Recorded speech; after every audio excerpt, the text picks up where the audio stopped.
the city of Arlay lies Cthulhu and awaits his prey. Another puzzle surely made its way. The mystical thick shivers on my skin. I tried to run, but the air within. Great Cthulhu reached out for me. Hellish fear is devouring my heart as our ship slowly falling apart. Yeah,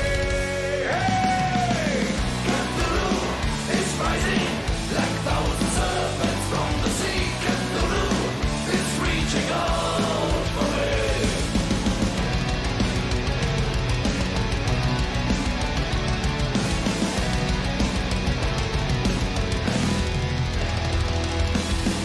A great big stone emerges from the sea. For death and the life, I need my destiny. Cthulhu's doom lies in front of me. His last for blood burns in my eyes. An image of man and behind the skies. From now on evil to rule my life. Hellish fear is devouring my heart as my world slowly falling apart. Yeah, Cthulhu is rising like thousand serpents from the sea. Cthulhu is reaching out for me.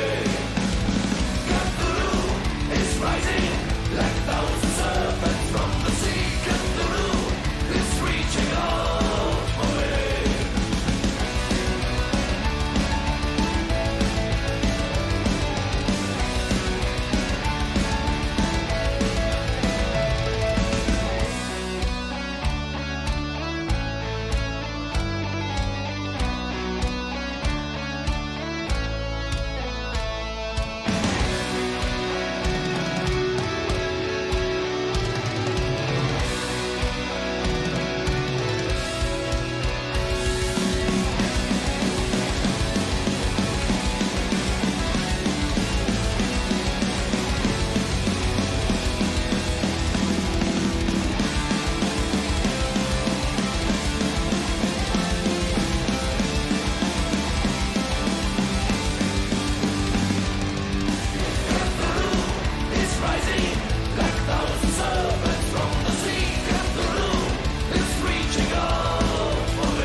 And ahoy once again, my friends. Welcome to another Call of Cthulhu Saturday.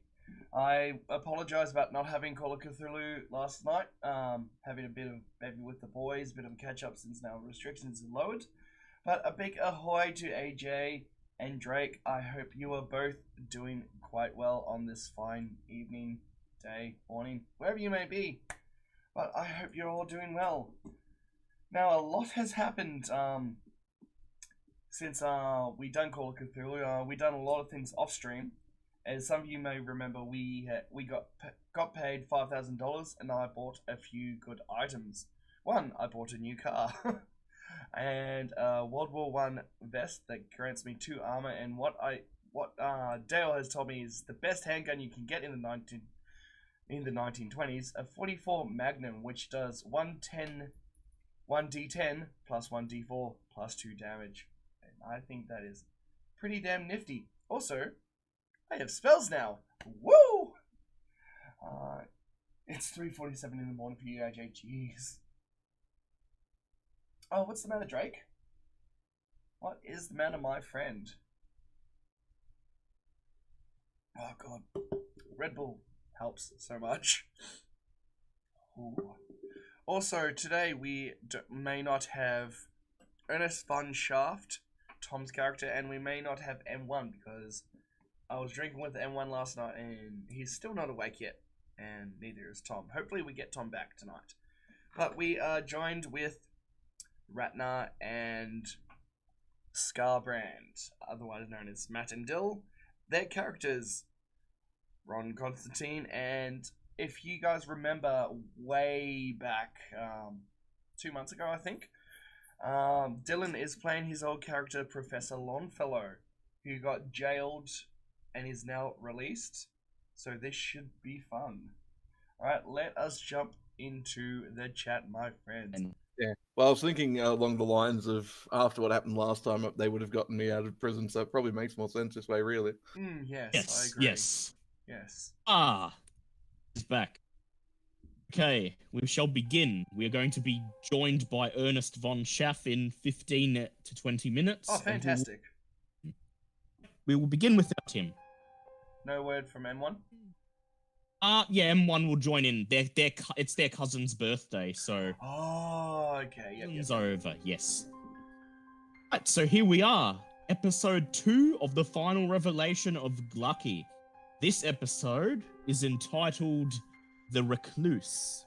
It is September of 1925, several months since Tom Selleck and Ernest von Schaff survived by the skin of their teeth and encountered the terrible servants of Glucky. In this time, Tom Selleck and Ernest von Schaff have devoted their everyday life to uncovering more rumors of happenings that are natural, so that they may track down the source of this evil and stop it once and for all. Joining our returning survivors today, we have Ron Constantine. Hey there.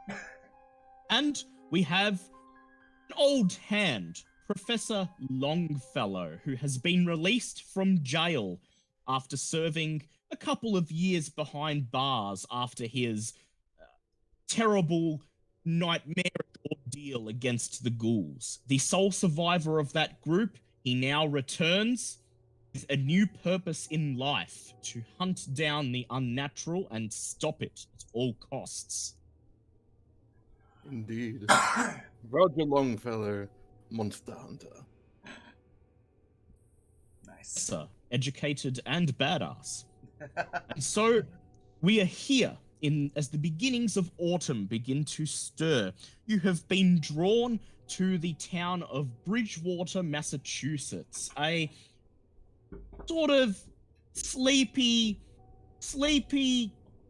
fishing and woodcutting town on the edge of the infamous Hockomock swamp, a large patch of dense swampland that is said to be the cradle of many mysterious happenings. You have been drawn here for a simple reason. In the past week, you noticed a newspaper ad. The newspaper ad claims to have been placed by Jarvis Woodruff, the editor of the Bridgewater Independent, seeking anyone who could assist him with the disappearance of a trainee journalist who disappeared while in the process of investigating the mysterious swamp monster of the Hockomock. Tom Selleck, as soon as you read the word swamp monster, one thing came to mind: that terrible form you saw rising out of the lake at the end of your conflict with the servants of Glucky. And you couldn't shake the feeling that something similar was going on in Bridgewater. So you packed up your things and left. Does it sit to Tom Selleck here? Yep. Professor Longfellow, you, after your experiences, recognized the hallmarks in the ad, the subtle clues that something strange may be afoot. And so you gathered your belongings, packed all of your research that you had compiled while in prison, notified your employers, and headed off to Bridgewater. Ron Constantine, what has brought you here? Well, I happen to be a team knowledge specialist. I hunt these things for money. And there's a lot of money in it. He's promising a rather substantial reward for the return of the missing journalist. So here you are at the Independent, the town's main newspaper, housed in the same 19th century building from which it has operated since its founding. The building is 3 stories high. Its walls are painted white in imitation of marble, and Greek columns complete the classical illusion. 3 of you enter the building together. You enter an empty lobby decorated with the front pages of several decades worth of newspapers. A young man with red hair and wiry glasses sits at the front desk typing away on a typewriter. As he sees you, he straightens his glasses. Then he says, can I help you? Would you like me to, is there a correction you'd like me to print? Oh crap, why is everything just gone out the window? Too much alcohol last night. Yeah. Hey there, we're just here investigating some kind of their missing journalist. He says, hear about the ad that Mr. Woodruff put in the paper to find Kaitlyn. Yes. Right. Well, you could just head right on up to his office. He's in there. He won't mind the interruption. He's been driving himself to the wit's end trying to get to the bottom of this. Man, can't of you. Points to a staircase leading up to the 2nd floor, and he says, upstairs there, that's the newsroom. You'll find his office soon enough. It's the only room outside of the main newsroom. He's the only one who gets an office to himself. Ooh, look at the fancy man with the fancy. Sorry. So you head upstairs, past the newsroom where a couple of journalists are typing away. As you pass one of them, all 3 of you make spot hidden checks, please. Okay, I think I get rectum. I can do that. What's my spot hidden? Oh, wait, roll. That is just a pass right there. Just a pass. Yep. I've also passed. Give me a sec, just copying this for later. Yep. Into the clip. Yeah, that's pass. And a pass. Yep. You guys As need you more pass- clacky number rocks. Quicker clucky number rocks, yes. As you pass the desk nearest to the editor's office, you glance at the article that he's just pulling out of his typewriter. It has a headline, "Not yet another mystery of the Hockomock. Number of missing people increases to 13. Hockomock. The swamp. Assuming that's It's the got a monster. weird name. Yeah, Hockomock is the name. The Hockomock Swamp is what the town is built on. Oh, okay, yep. Okay, Yes. okay. Anyone wish to make any comment, or would you just simply breeze Yeah, past him? Yeah, I'll make a comment and go. Sorry, I couldn't help but pry, but what's this Hockomock monster that you're writing about? He looks at you. Middle-aged man, his face weathered with age and many sleepless nights spent in this office, and he says, it's hogwash is what it is, but it sells papers. Obviously, because you're writing about it, you must know someone who's reporting about it who might know a little bit more about it. He says, lots of tourists come down to these parts because of all the weird stories about the swamp, you see. We got phantom lights in the middle of the night. We got swamp monsters. We've got killer dogs. We've got flying saucers. All kinds of things in these parts. Most of it's nothing more than superstition, of course, but occasionally we hear of something that we can spin into a nice story, exaggerate a couple key features, and link a bunch of interconnected shit together, and, well, it sells. These people eat it up. So, all one big tourist trap, eh? Says, exactly right. Says, in fact, the new girl, Kaitlyn, I think her name was, said she was gonna go out there and find real evidence of the Hockomock swamp monster, and, well, I'll have to speak to the editor about that. I think she realized what she'd gotten herself into and made a run for it. Yeah, that's what we're here about. He nods at you and goes back to typing his article. Enter the editor's office. Jarvis Woodruff sits behind a large, well-ordered oak desk populated by baskets of neatly stacked papers.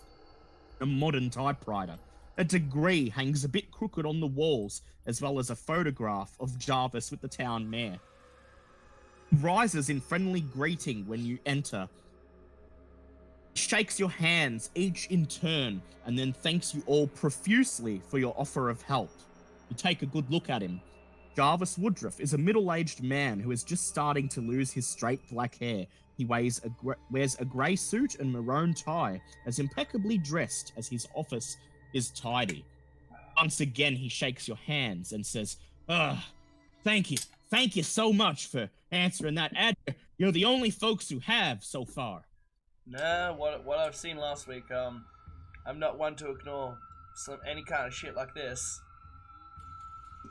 He says, maybe you're the ones who'll find that poor missing girl and bring her back. Yeah. He gestures towards the seats, the chairs opposite his desk, offers for you to take a seat, and pulls a bottle of whiskey out of a drawer, and he pours 3 glasses on the desk in front of him. I'm not taking any chance with whiskey again. Politely decline. I'll partake in some whiskey. You take the whiskey, take a sip, and then take a seat in front of the desk. Jarvis takes a sip out of the bottle and puts it away. And he says, I suppose I better get straight to the point. So, as you might have read in the ad, I'm looking for a missing journalist. She just started working here last year. Goes by the name Kaitlyn O'Brien. Young, pretty, headstrong sort of thing.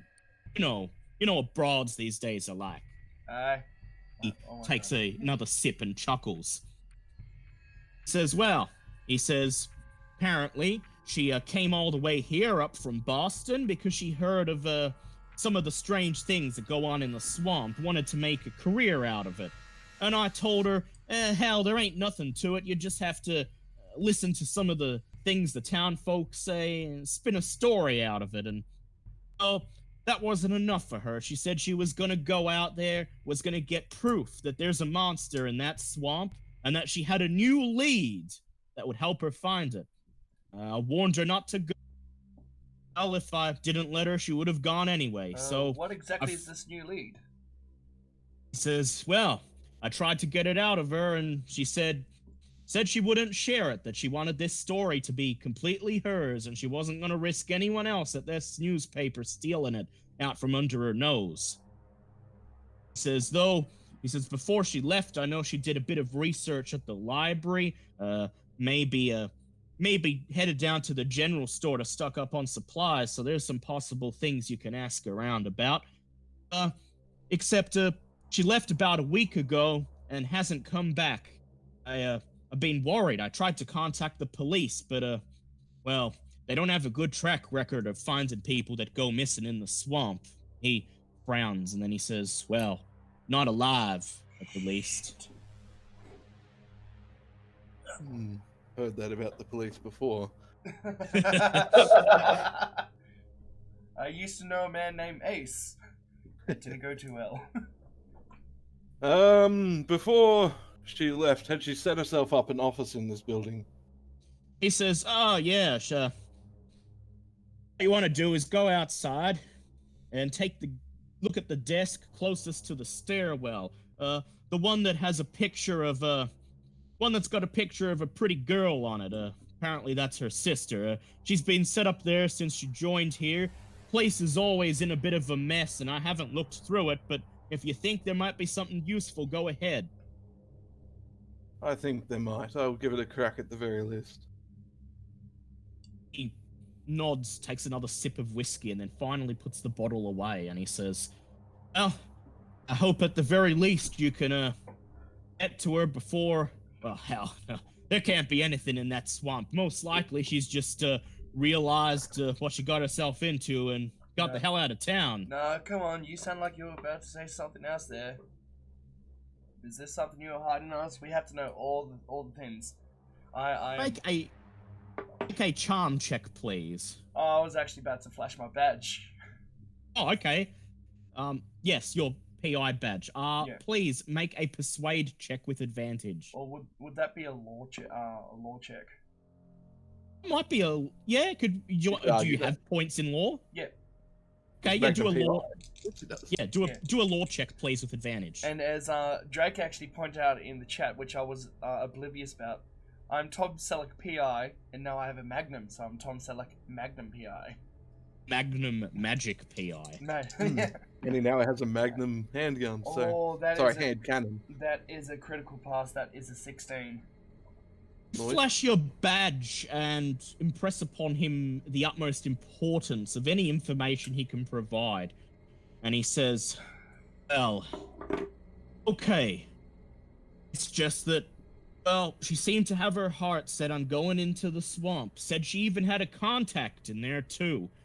And, well, she was gonna get to the bottom of what's going on in there, no matter what.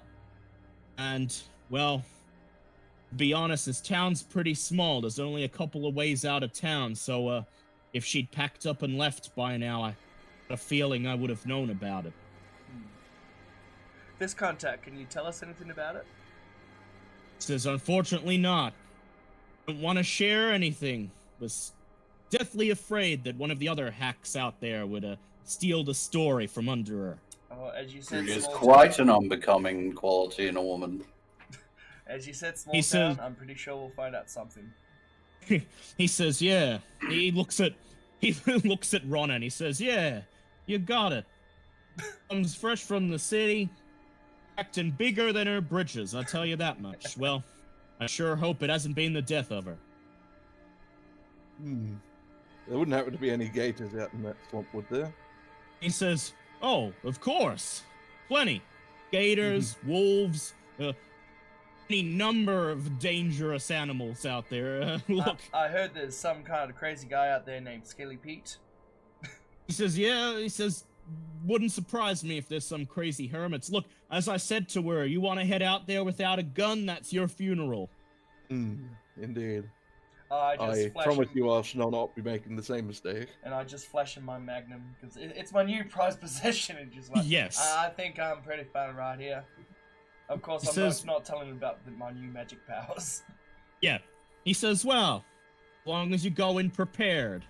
I hope she listened to me and made the necessary preparations herself, but something tells me she had her mind set. Indeed, it does seem that way. I'll finish my drink and start heading towards the next her desk. Much obliged for the information, good sir. He nods and he says, well, hopefully you can bring her back, and if you do, well, she'll be writing the lifestyle column for the foreseeable future. He smiles at you as you shut the door to his office and you make your way to Kaitlyn's desk.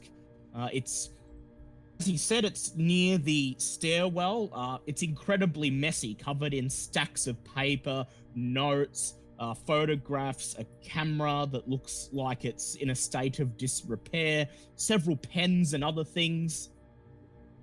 A library use check might be in order to sort through these various bits and bobs. Alright, I have library use. Does anyone else have higher than 30? I've got 35. The professor's got 100. Oh, Technically, oh, you'll fail, because 100's always a fail. Yes, but in this case, he failed. Yeah, Pass! oh, wow, nice. Hard pass. yeah. So the professor attempts to go through the stuff first, and That's just well, unfortunate right there. she hasn't catalogued any of her notes according to any academic system that you're aware of, and Why Have a academic hard abilities time. have been fucking awful, this entire character. I don't think I've made his library use check yet. And you can't really make heads or tails of all the notes she's gathered here. However, Ron, you go through most of the things that the professor discards, and even though most of them appear to be notes about unimportant cases, local gossip and other things that a small town journalist would be reporting on, you see a piece of paper that appears to have a small handful of notes about the Hockomock swamp, in addition to a small slip of paper where Kaitlyn appears to have written down her temporary address, the Davis boarding house just off the town square. Which might be Cool. worth checking out. While I'm perusing the documents, can I see if there's anything occult related in the notes? I was just about yes, to ask, can I, I'll let him Both of you make. I Would was- you like to use? I was going to try the... That is a hard pass. Oh, nice. Never mind then. Right. So you look through her. The main thing that catches your eye is the notes she's written about the Hockomock swamp. And you glean the following: that the Hockomock swamp and the surrounding area has been known for some decades as the Hockomock Triangle. It is a place. Ernest von Hey, Schaff is and here. Ernest von Schaff is here, and I'll introduce him in a moment. And you determine that the you determine that the area has been known for quite some time as the Hockomock Triangle, and it is a patch of land that is rather infamous for disappearances. As many as 13 people may have disappeared in the last 20 years. 6 of them were found horribly mutilated, and the other 7 were never seen again. There's been reports of phantom lights, wisps, ghosts, and pretty much any kind of paranormal activity you can think of. This area is known to be a particular hotbed for it. Alright, 2 things I want to do. Use Cthulhu Mythos to see if I know anything about the triangle. Go ahead. Oh my god, yes, that is a 9. Haha, excellent. All right. I'll reveal what you found after I onboard Ernest. Ernest, it's been several months since your last encounter with the servants of Glucky, and you've spent this time ready to hunt down your next big quarry. And you have now accompanied your new colleague, Tom Sullick, to the rural town of Bridgewater, Massachusetts, on the edge of the Hockomock swamp, where you are answering a newspaper ad placed by Jarvis Woodruff of the Hockomock Independent for anyone who can assist him in finding the location of an intern journalist who went missing while researching the Hockomock swamp monster. Mentions of swamp monster made you think of the horrific figure in the lake, and so you answered this call immediately.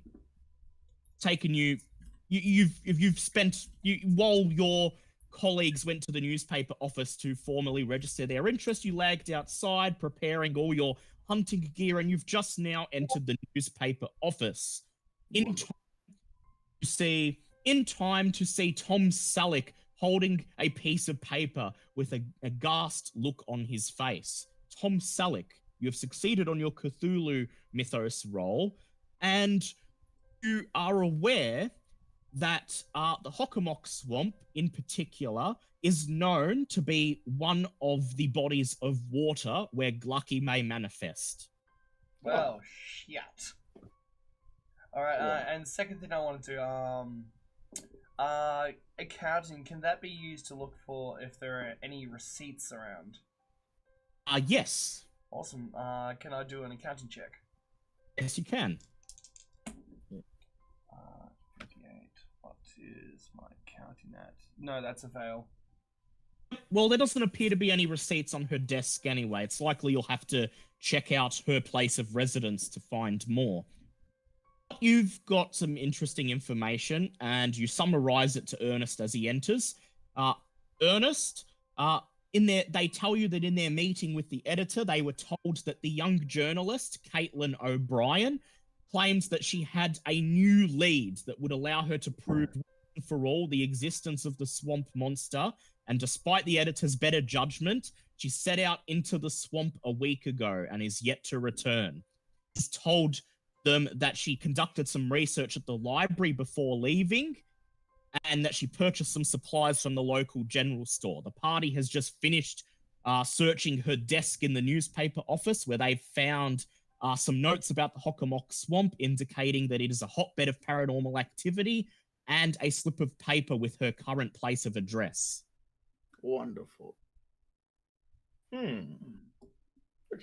Well, I will reserve my judgment of what to do for now. What is the rest of you thinking? I'm thinking some of us go to a place of residence, and I'm gonna hit up the general store and ask a few questions. Yeah. And do. Perhaps one of us who is more, how can I say it, skilled in the academic part, might want to go to the library and see. Indeed. I yes. shall head to the library. Well, Longfellow and Ernest may head to the library, while Tom Selleck and Ron head to the jail. Oh, yes, and it's also her place of residence. So we shall. Perhaps I shall go to the place of residence, because libraries are not really where I show my forte. Very much true. Before you leave, Liam, pull Ernest or any of the others aside and tell them that this area may be under the influence of a Glucky. Yeah, well, of course, Ernest knows a bit of that. I guess I have to fill in Ron and Professor Longfellow. Yes. Look. Before we go, guys, I just gotta tell you this. The swamp we're going to is. I just gotta say, be prepared. After mine and Ernest's last adventure, we saw some things that aren't of this world. So you might just want to be prepared physically and mentally. I make my living on this stuff. You don't need to worry about me. Just giving you a friendly warning. Just be warned. What Right. sort of stuff? Well, apparently, they worship some sort of, swamp god, and they were trying to, dig up this crystal to, free him from his eternal prison. I didn't get the whole thing, because, fortunately, I managed to bury the entire thing, so... But, this has been going on all over the world. I don't know much about it, but just be careful. Fair enough. We'll have to make up some rock salt slugs then. He then imparts to you that the creature he encountered is able to turn humans into its slaves and have them command every fiber of their will. Actually, She saw Dale, firsthand. question Yes. about that. Yes? With the magic power I have, Does it work on servants of Glucky? Yes, it does. Awesome. I like it. If you encounter one. Okay, Right, cool. so we'll head first to Kaitlyn's apartment, which is where Ernest is conducting lines of inquiry.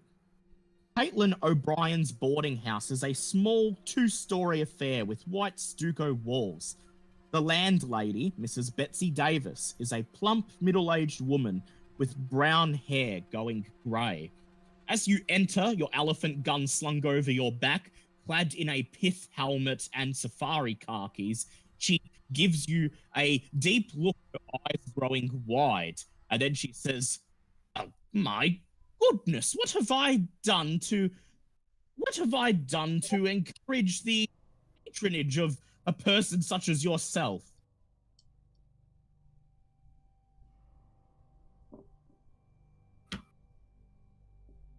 Ernest,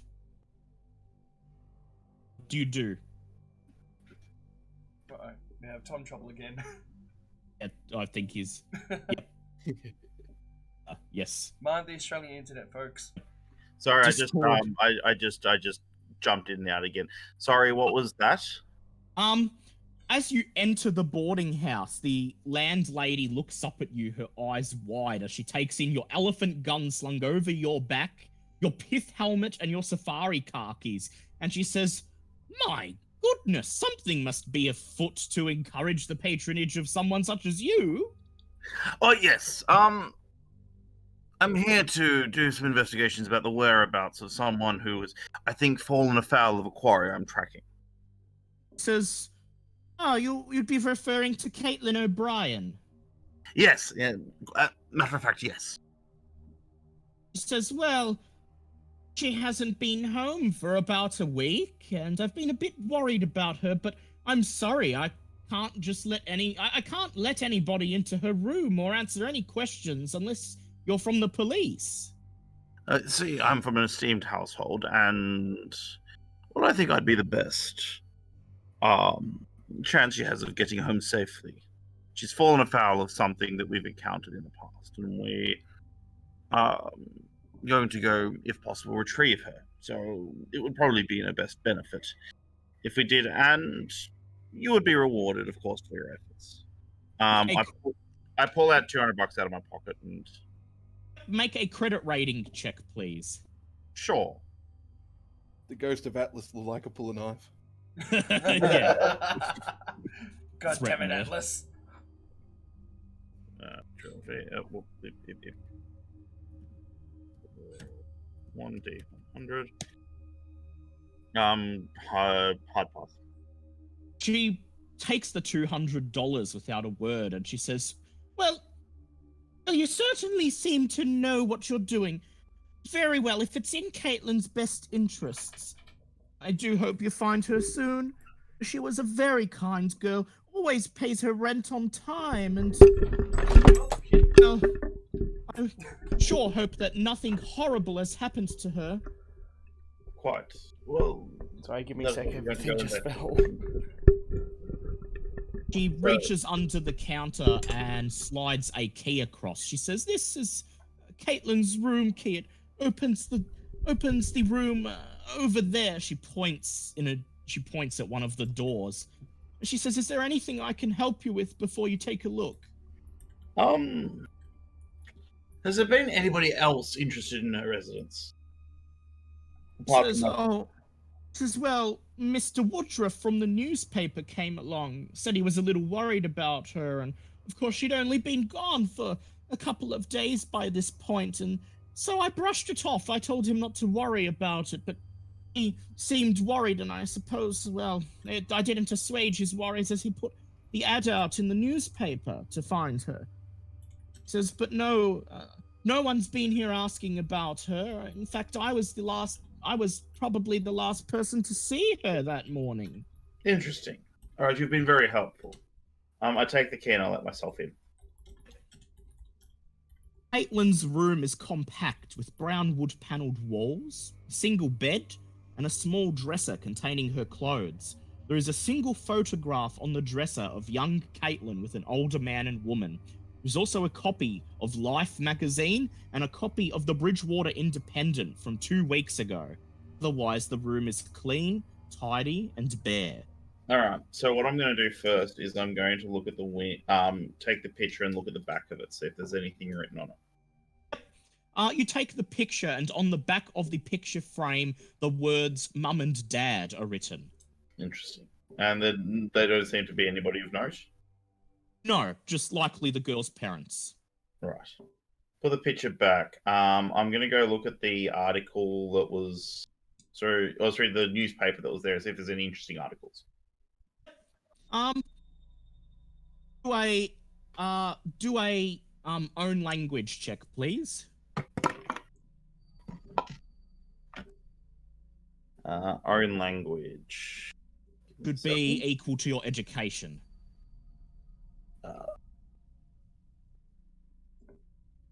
Can I... Can push it, or you can spend luck. It's up to you. I might push it. So you spend a bit longer in her room going over the paper in detail. Yeah. Pass. Nice. Okay, so you go through both the copy of Life magazine and the newspaper and look at, in particular, some of the pages she's bookmarked. On the surface, they appear to be outrageous articles about paranormal phenomena in the Hockomock swamp, most of it devoted to the so-called Hockomock monster, a monster that supposedly lurks in the swamp and captures travelers to sacrifice them to its god. However, you notice that the way the stories are constructed and the way they're written appear to suggest that they are highly sensationalized and perhaps only have a fragment of truth in them. All right, I'll stash the newspaper in my rucksack. I'm gonna go have a look around her bed and her drawers. Make a spot hidden check, please. Can't push that. Yes, you can. All right. Can I spend 12 points of luck? Yes, you can. Cool, I will do that. Jesus. You spend most of an hour going over her room in close detail. Her drawers yield nothing of note, just ordinary clothing.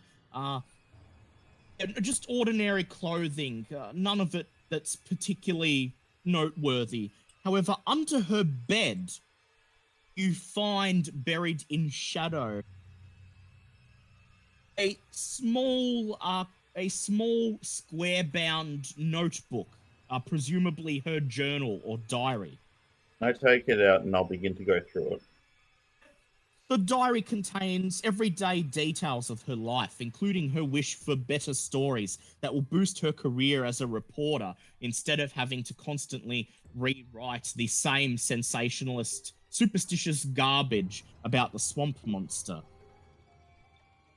In the last few days, her entries show her discovery of and interest in a professor living out in the swamp as a recluse, and her plans to interview him, as well as the steps she has taken to do research, including that she found some interesting details in the library, and a list of supplies she purchased at Parsons Outfitters, the general store, and of a contact within the swamp, Lucas Devlin, a fisherman who lives on the edge of a river just downstream from the lake upon which the professor lives, from whom she intends to borrow a boat. Final entry is from the morning she headed into the swamp to speak with this professor. She states her intention to write about the interview when she returns in the evening. However, she never returned to follow it up. Interesting. I'll hold on to the diary as well. So, and there's nothing in amongst her clothes out of the ordinary? Make another check, please. Pass. You notice that there's space in her closet. There's 4 full outfits and one empty clothes hanger, indicating that obviously this is what she was wearing on the day, but you have no way of telling what specifically those clothes were. However, if they're anything like the other outfits she has on display, it would be nothing more simple than a pair of slacks and a t-shirt. Not the sort of clothing you would wear if you were prepared to enter a swamp. Interesting.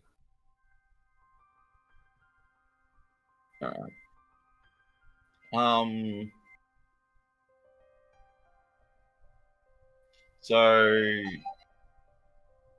this bedroom. So this is like an apartment, yeah? Yeah. It's a room in a boarding house.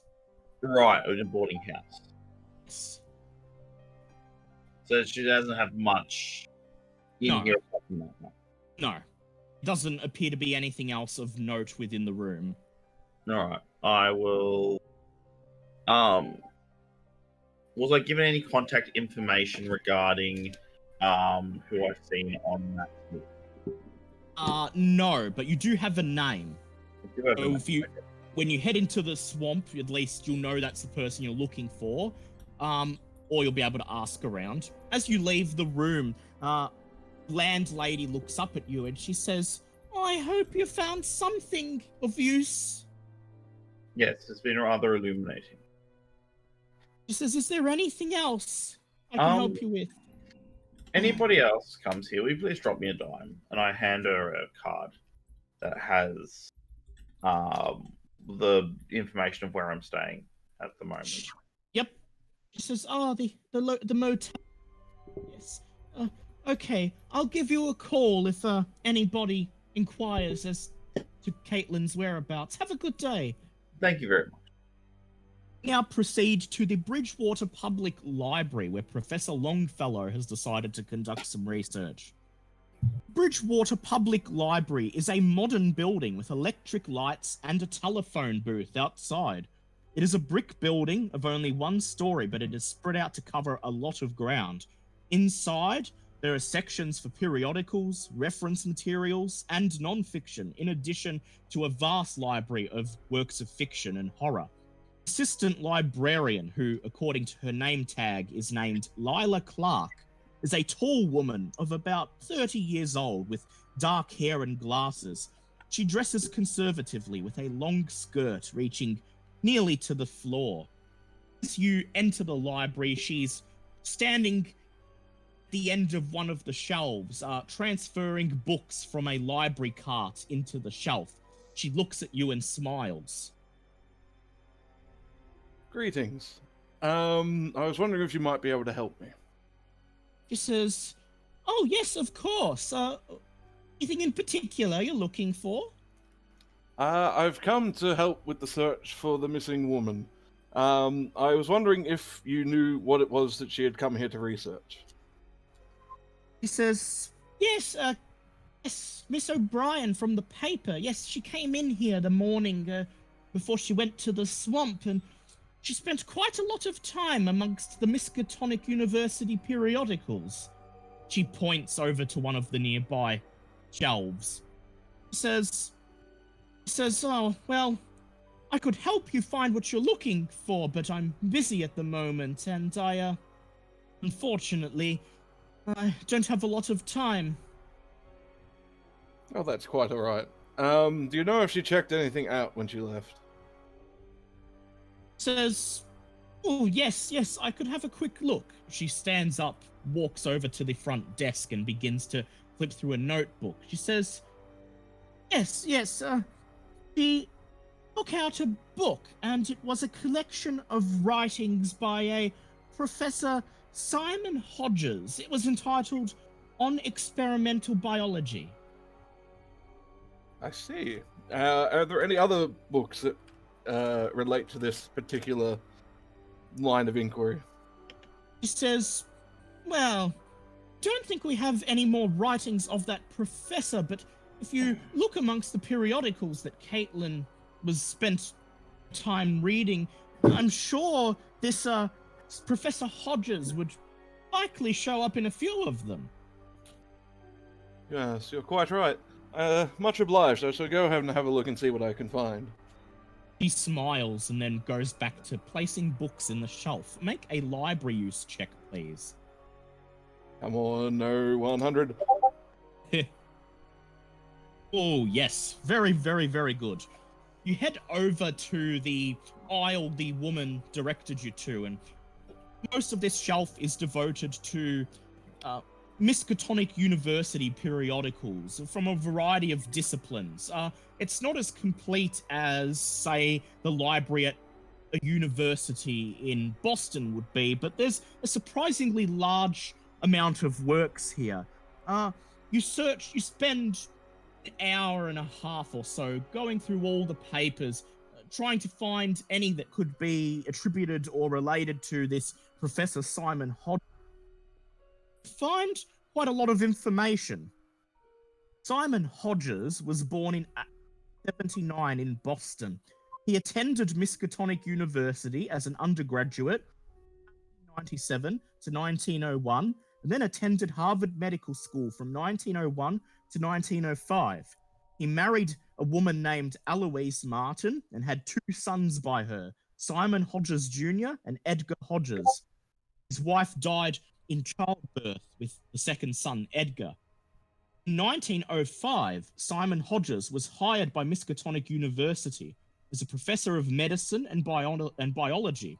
He soon became tenured, However, in late 1917, disillusioned with the state of the world, he took a sabbatical and moved to a cabin he purchased on an island in the middle of a lake in the Hockomock swamp. In early 1918, he notified the university that he would not be returning from his sabbatical and left its employment entirely. Last mention of Simon Hodges you find is in a newspaper article from August 24th, 1918. His son, Simon Jr., had been killed in an alligator attack while saving the life of his brother Edgar. The body was never recovered. Always so much easier when there's order. Yes. I don't really know what to do with that, so I'll just take that information as it is. You wish to summarize it? You write it down in your notepad? Bad shit happened. Yes. Would you like to conduct a science check for me, please? Science? Sure can. No 100s. Extreme. You go through some of the other periodicals and you're able to determine, at the very least, the topic of Professor Hodges' research. In that his particular area of research was in experimental biology, which he defined as biological techniques that were unknown to mainstream medicine, using foreign substances to enhance and heal the human body. Is there any mention of what those foreign substances were? No. Mighty suspicious. Yes. Very much indeed suspicious. Are there any recordings of the results of those experiments?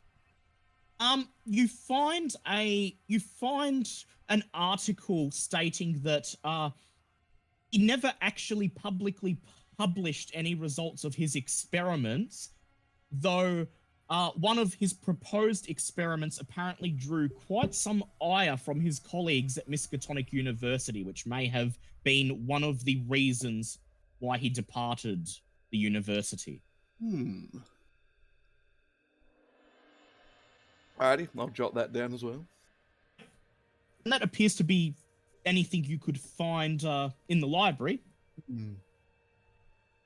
Bid farewell to the attendant, and she smiles at you, and you head back out onto the streets.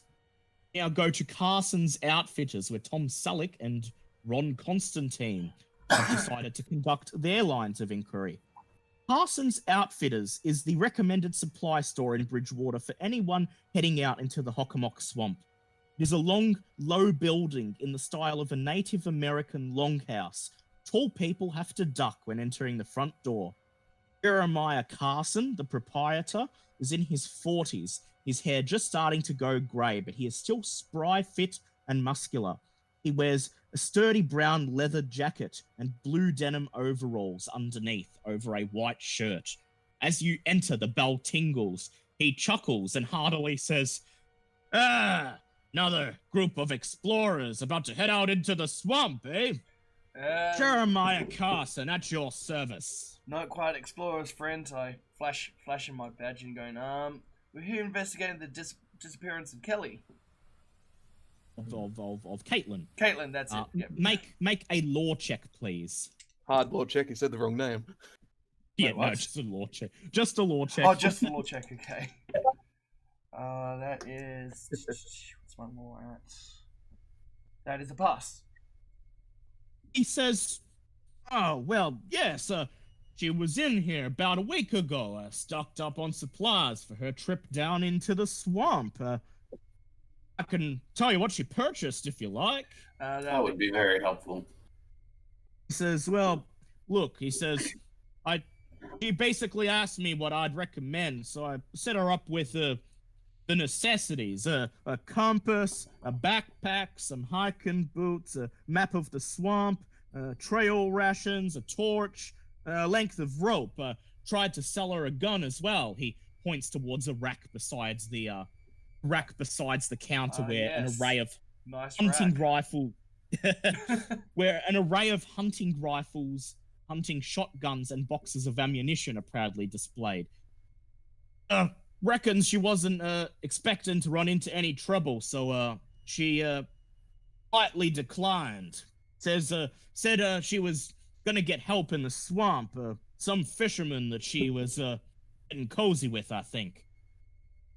Lust is also a terrible sin. It is.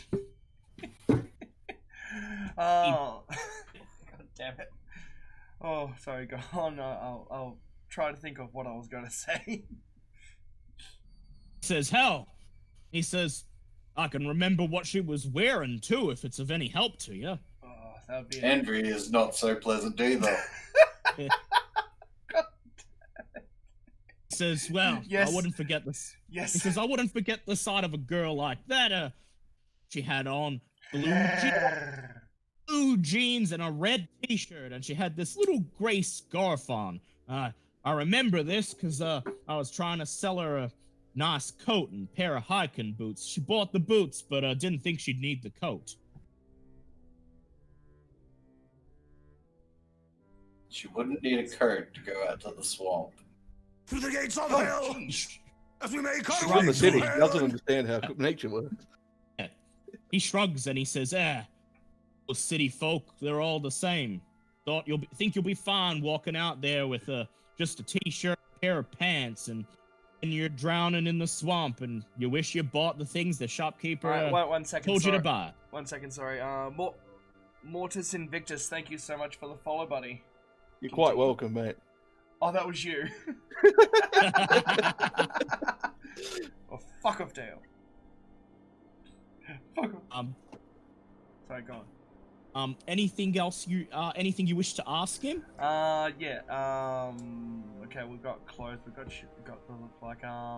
Yeah. Do you know anything suspicious about the swamps?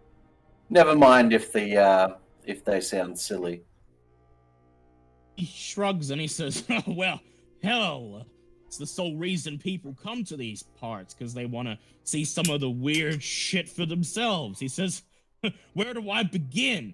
The aliens from outer space, the Indian curse, the ghosts, the killer alligators, the possessed wolf packs, the swamp monster. Swamp monster. Tell me more about the swamp monster. This Says, this triggers something in my head going, yeah, I know what's going on here. He says, well, the swamp monster, well, it's sort of a weird one. You see, swamp monster, well, there's always been superstitions about this swamp, but the swamp monster, I only really heard people talking about him going back about 10 years. Anyway, supposedly he lurks in the swamp, lurks underwater, waits for people to cross over the lake or the river, ambushes them and drags them away to sacrifice to his spooky god. Oh yes, this spooky god. You wouldn't happen to know about what its spooky god would happen to be? Or the god's name in question? Says, hell, take your pick. We've heard people say they're going to the reticulum. Heard people say they're going to the ghost of Sitting Bull. I've heard some of them mention this other name, Glocky. That would be the one. Just you see Tom just starting to twitch a little bit. Says just a load of local horse shit, of Now- course. Yeah, don't- oh shit. You believe whatever helps you sleep at night, so. Yeah. Not Shrugs and he not says, trying to frighten him, but we just not convince him, but we just retell stories of stuff that he might question himself later. okay, make a persuade check, please. Wait, do I even have persuade? May not. It's half your appearance if you don't. Okay, well, what's my appearance at? That is a pass then. We're just on a pass. You tell him selected highlights from your encounter several months ago. He listens and the look on his face is something dark, something disturbed, and perhaps a little fearful, but then he brushes brushes it away with his hand and laughs it off and says, "Yeah, hell, that's quite some story, pal." Yeah, story or Then- not, no, never helps 2 days. That always helps these days. Just stay on your toes, no matter what, human beings or otherwise.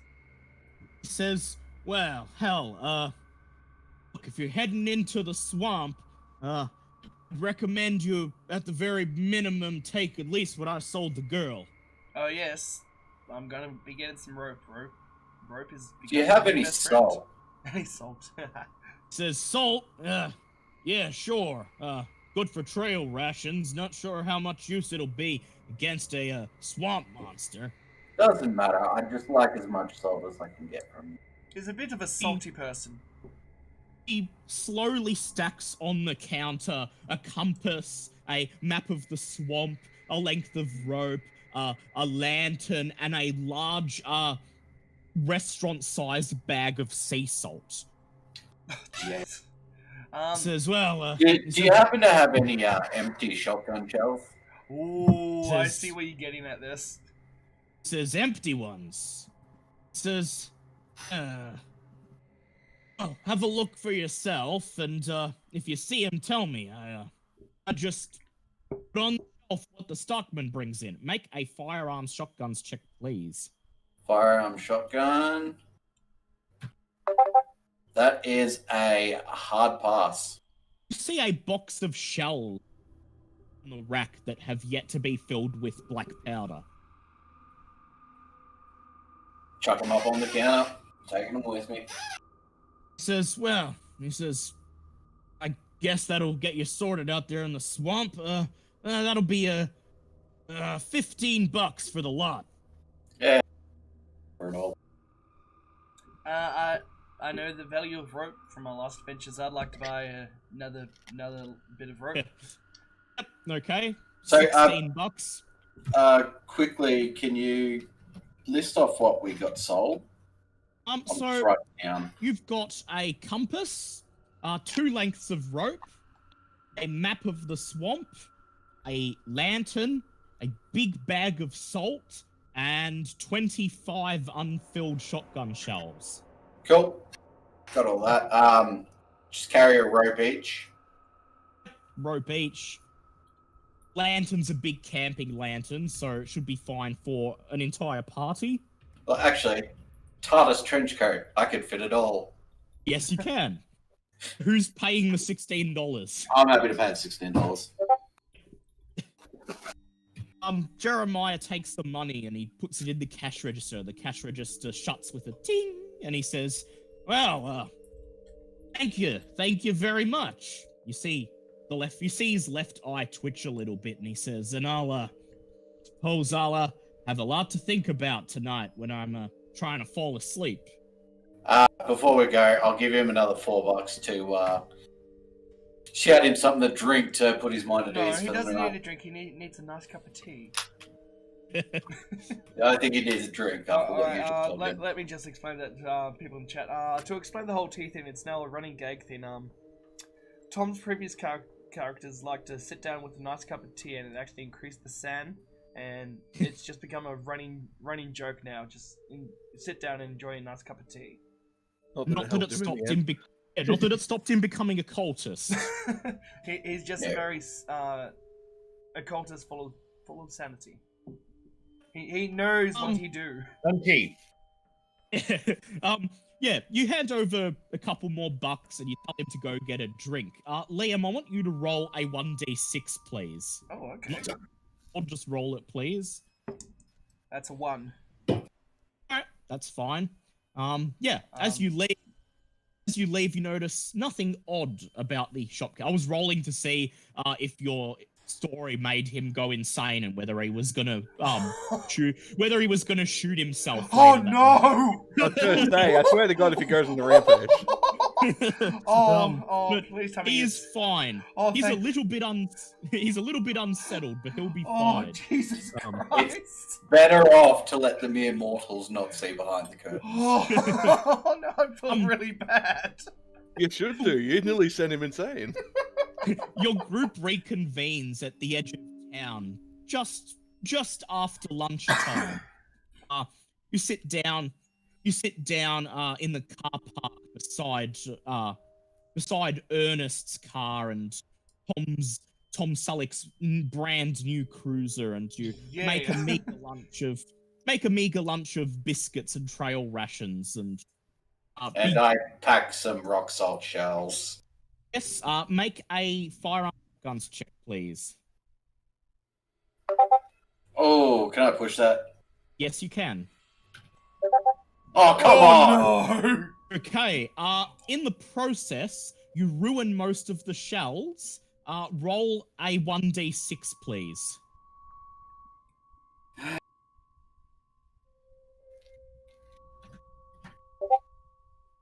So you managed to get 4 functioning shells out of the batch. You spilled all of the salt and damaged some of the other shells in the process, and you hope these 4 will be enough. God damn it. God damn it. Anything you guys would like to discuss before you head out into the swamp? I choose not to tell the other guys how I might have made the shopkeeper a little bit crazy. Ernest, anything you'd like to prepare with? Anything you'd like to do to make sure your gun is ready to go and your... Yes, I would like to make sure I have a full stock of ammunition, and I would like to purchase camping wares, some canned foods, the sort of things, all in my...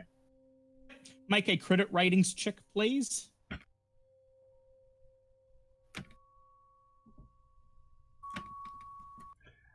Actually, you know what? Screw it. Can I push that? Yes, you can. Lol. I'll pass. You head to the general store and you make Jeremiah's day by spending $50 on a variety of canned foods, ammunition, and other miscellaneous camping supplies for yourself and the other members of the expedition. Oh no, he would probably... You're just buying this for yourself, aren't you? Yes. For his mosquito tent, yes. Actually, you know what? I'm going to do the same thing. I want to go and buy some camping supplies. I'm going to sleep in comfort. Damn it. All right, make a credit ratings check, please. What's my credit rating? Where's my credit rating? Can I push that? Yes, you can. Oh my god, yes, just 51. Hell yes, pass. Jeremiah offers to sell you a 3-man tent for $15. Yeah, I'll do that, and I just want to apologize to him so I give him an extra 10. He takes it and he says, well, at least I'll be too drunk to think tonight. Now, is there any... I'm assuming you're going to all share all the information you discovered in your various lines of inquiry. Is there any particular information that you would not like to share? No, I will be forthcoming with everything that I have. Good, I won't have to wonder about putting a bullet in your head all campaign again. Yeah, same here. I mentioned to the others that the name Glucky has been mentioned by the shopkeeper. Ah, wonderful. And that you know what she's wearing. Yep, yes. You're back against Glucky. Oh yeah, because that's not creepy at all. Giant slug monster. No, I meant the part where we know what she's wearing. Oh. Oh yeah, well, you know, it's something useful to have. I know what she's not wearing. There's everything else in her wardrobe.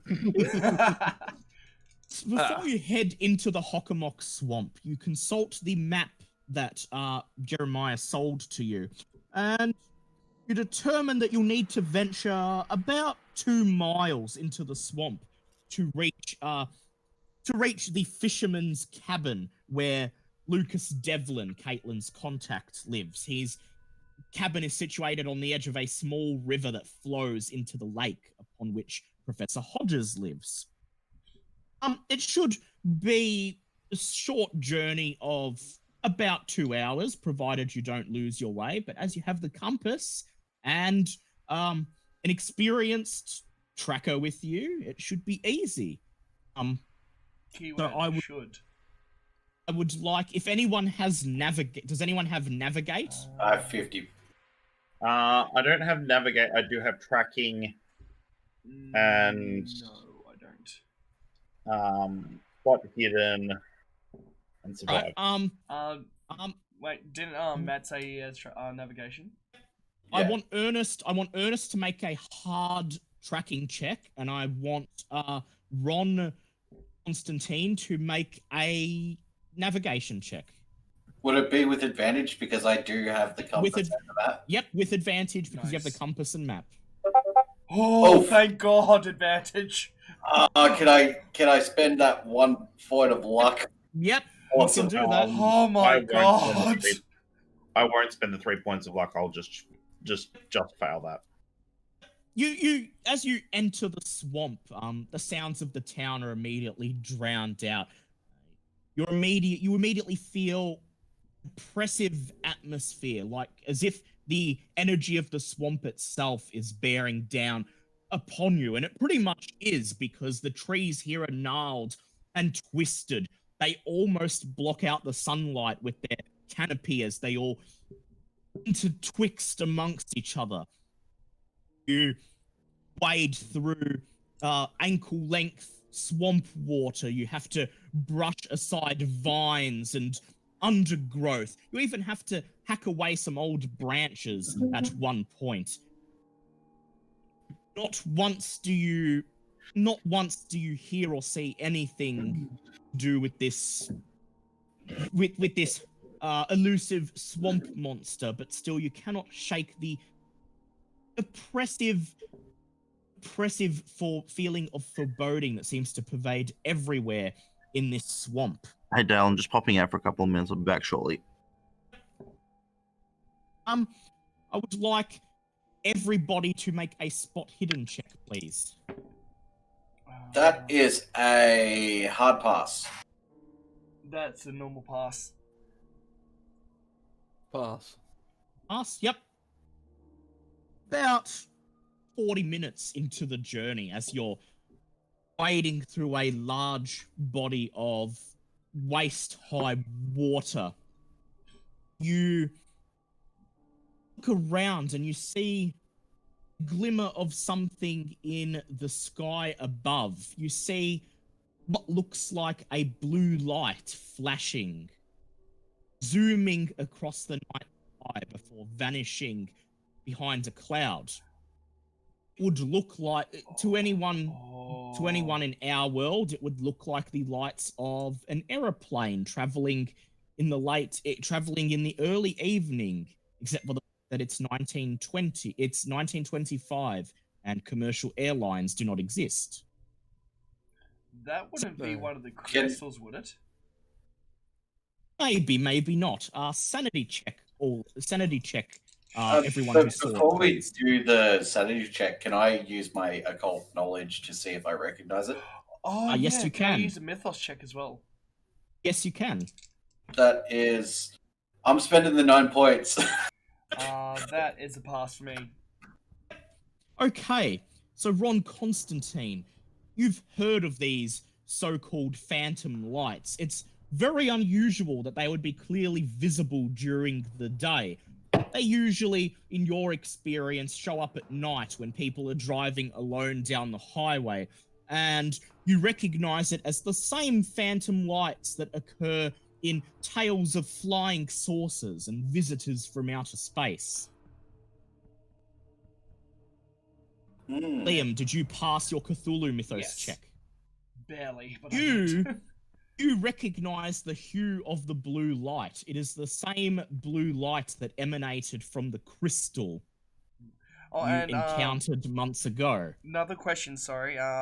Drake in the YouTube chat is asking what kind of cruiser did I buy? It's defined by the book as a brand new luxury car. So, given that it's the 1920s, I want to say like a convertible Rolls Royce or something with an open top Rolls Royce or something like that. Well, there you go, Drake. Cost him $2,000. You recognize the blinking light as being similar color to the light of the crystal you encountered months ago. However, the fact that it is zooming across the sky fills you with a feeling of dread. I would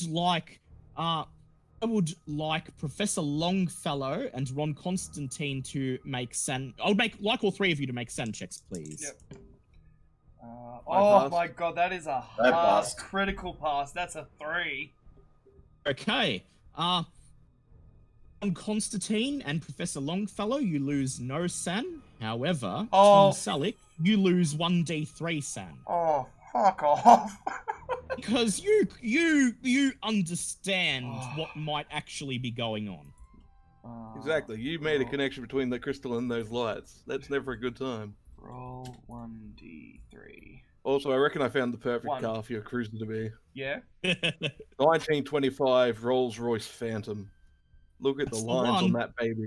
Alright, do you want to put a picture of it in the chat? The chat, yep, so we sure can can all try. see. So I just lose 1 SAN, nothing else happens? Just 1 SAN. Okay. Then continue on through the silent yet eerily alive swamp, pushing through the gnarled trees and the grasping undergrowth, wincing as the water soaks into your socks and shoes. My new goddamn Waiting shoes. to see your boots. Just waiting yeah. to see the picture of the car Yeah. before we See, how do I add the picture? The little plus symbol. press the little plus button. Perfect. Little plus button, and I want to go to pictures, and I want a picture of the Rolls Royce.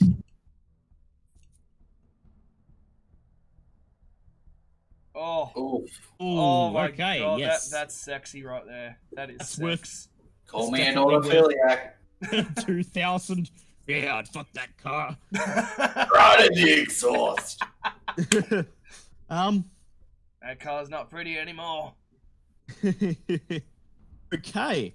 After traveling about another 30 minutes, something else disturbing occurs. Trees suddenly grow more gnarled, and the canopy seems to form a solid roof of growth above you. The sky begins to grow dark, as if the sun has set on a moonless night. All of you perform listen checks, please. That is, I'm pretty sure, a fail. It is a fail. That is a pass. You need half the people to pass, don't you? Yeah, I'm just seeing how many pass. Well, can I push it? Yes, you can if you wish. And no, that's a fail. Shit. All right. Yeah, you don't hear anything. Ron Constantine, as you press further into this shadowy place, you hear the sounds of something running fast through the undergrowth. But before you get a chance to look, everything suddenly goes dark, pitch black, as if it's a moonless night. Sanity checks for everyone, Oh. please. I just pull out the lantern. That's a pass. Pass. Pass. Pass. Pass. Yep. Okay. I'll pull out the lantern. Okay, ready my While he- gun. While he pulls out the lantern, I want Professor and Tom Selleck to make spot hidden checks, please. That is a hard pass. That's an extreme pass Oh, for me. damn. As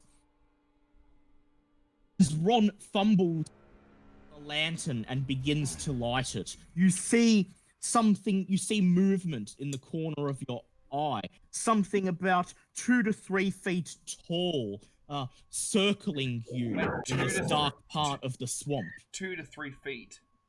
2 to 3 feet tall, Oh my circling God. you. I'm back. Yep. Okay, Tom, you're back. I'd like you to first of all make a Cthulhu Mythos check. I'll spend 2 luck. That's a pass. Okay. Right, so while you were walking through the swamp, The group noticed a blinking blue light zoom across the sky, like a UFO. And thanks to your Cthulhu mythos knowledge, you realize that the hue of this light is really similar to that of the crystal you encountered some months ago, and the fact that it's zooming through the sky fills you with dread. Now, sand check, please. Wonderful. That's a fail. Okay, lose 1d8 sand, please. Oof. It's 1 point. Okay. That's fine for that. And then he has to roll again because of the darkness. Yep. Then, traveling further into the swamp. That's a fail on that one as well. So that is a 1d3, please.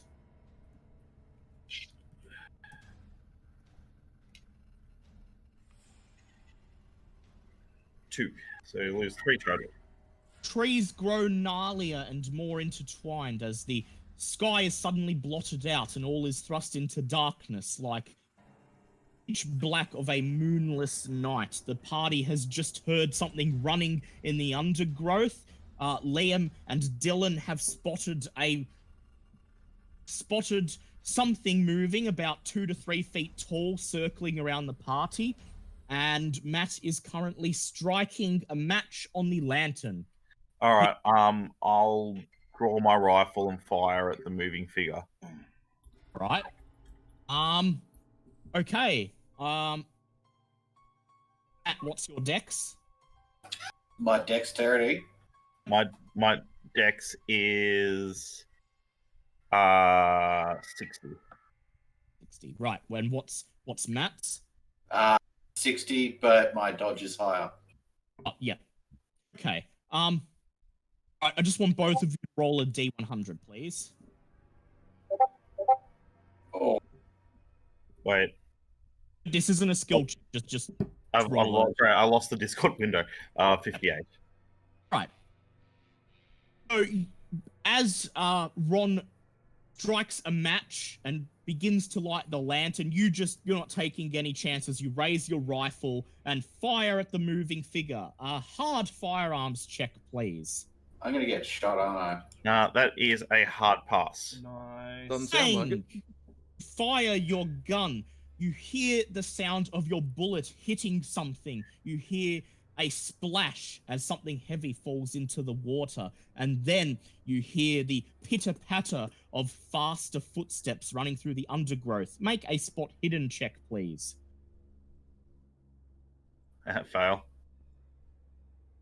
You don't see anything in the darkness, but it's okay because then the match is struck, and in the lantern light. Did you want me to roll damage? Yeah, go ahead, roll With the damage. size of your gun and a 2 to 3 foot person, I'm pretty much sure they're just. Well, let's You never see do how- know. What Sorry, if you just give me took a off second. an ear?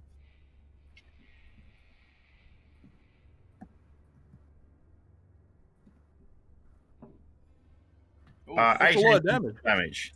That's more than enough to kill That's whatever a lot you of hit. damage. Whatever you hit I swear, is if this is something good again, dear God.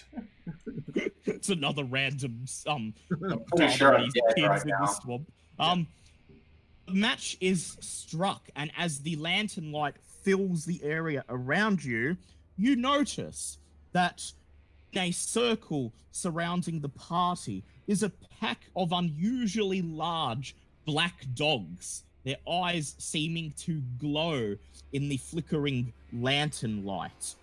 They're all snarling, their teeth bared, and whatever hope you had of passing them undetected is gone, Oh, as they have now been provoked. Oh no!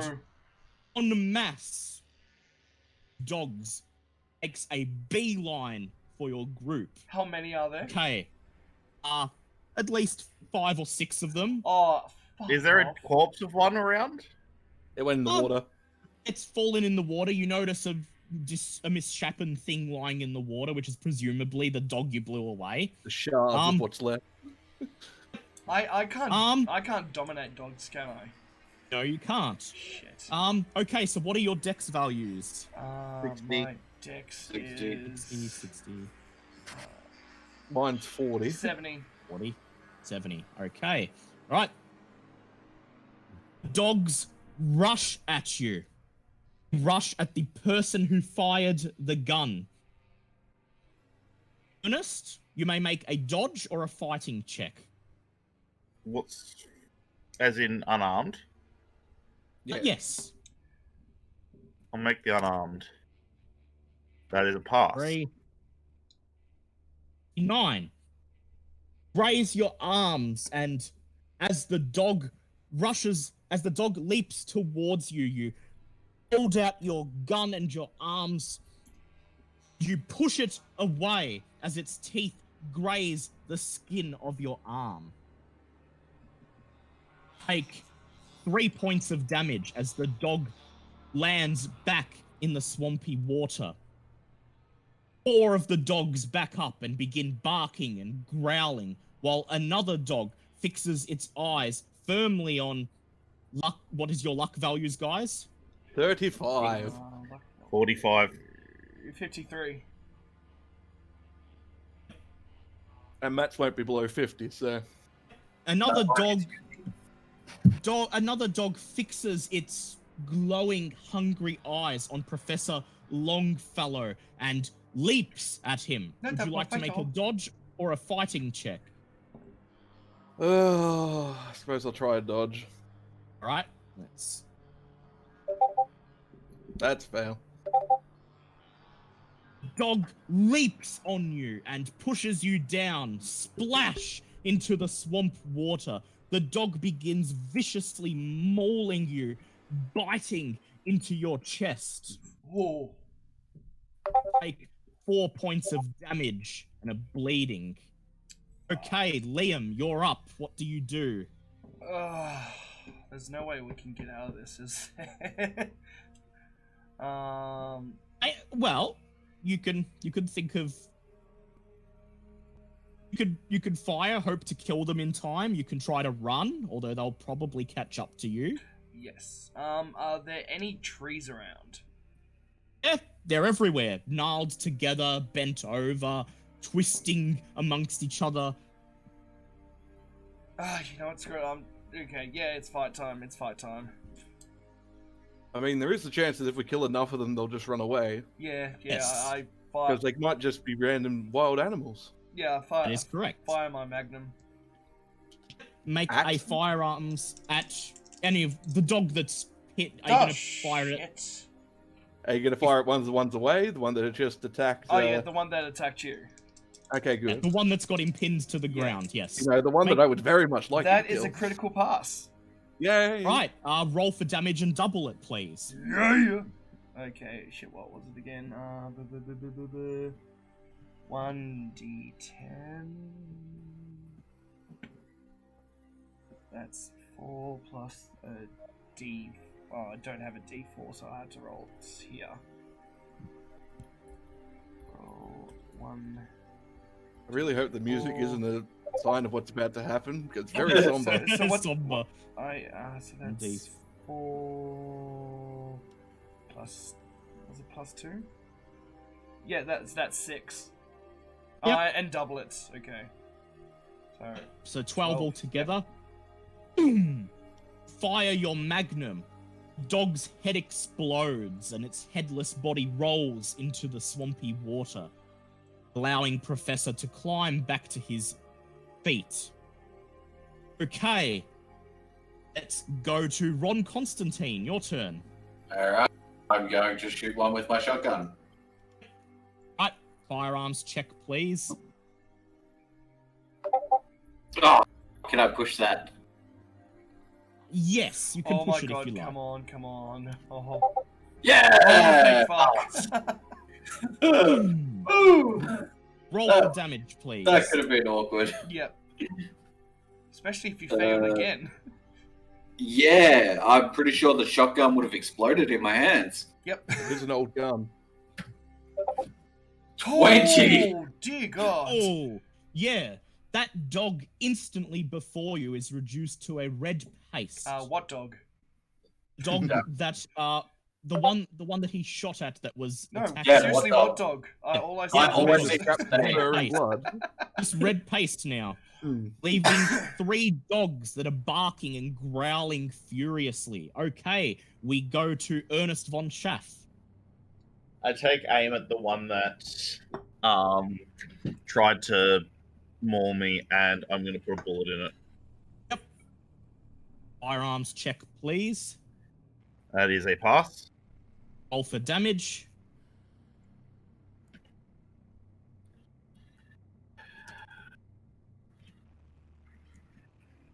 Nice. 15. 15. It's not quite reduced to red paste, but there's a dog with a large hole in it that splashes into the muddy water. And now it is Professor's turn. Professor, I'd like you to begin your turn by doing a spot hidden check. Oh.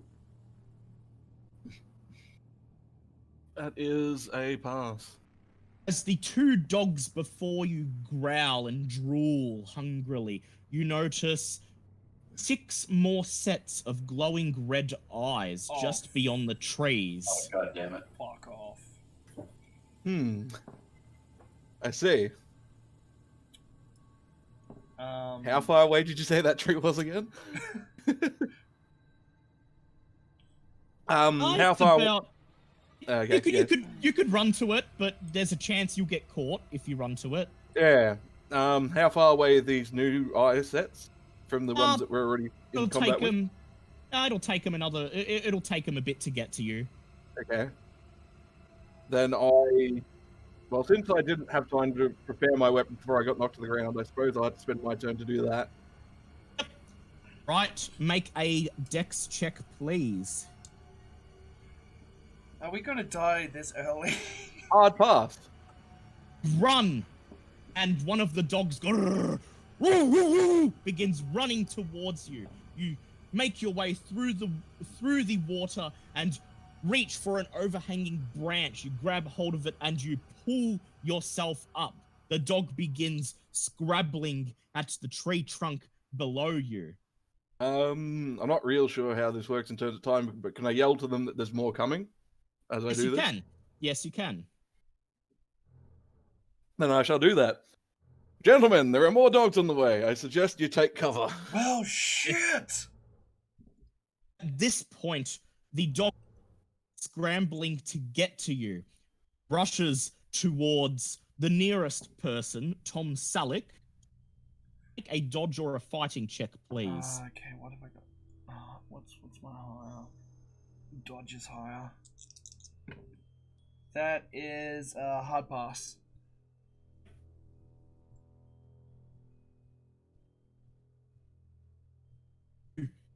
Swerve to the right as the dog leaps at you. He splashes into the water. There's a pitter-patter of running feet and another couple of splashes as 3 more large black dogs make their way out of the undergrowth and begin growling, their eyes fixated upon you, glowing red as embers. Liam, I would like you at this point Shit. to make a intelligence check. Oh, Jesus. That is a... barely a pass. Like, just on the dot. You notice that one of the dogs, the one that just tried to pounce at you, is slightly larger than the others. Ah, so the pack leader, eh? And as you decide what to do, one of the other dogs barks, and in one fell complete movement, the 3 new dogs begin sprinting through the water at you. I would like Matt, Tom, and Liam to do dodge checks, please. That As is a crit in pass. Tom the person or Tom the character? Tom, the person. But that is Ernest, the character. a crit pass for me. That is a pass. Okay. Ernest and Tom Sullick, you manage to duck, raise your hands, whatever it takes to stop the dogs pinning you.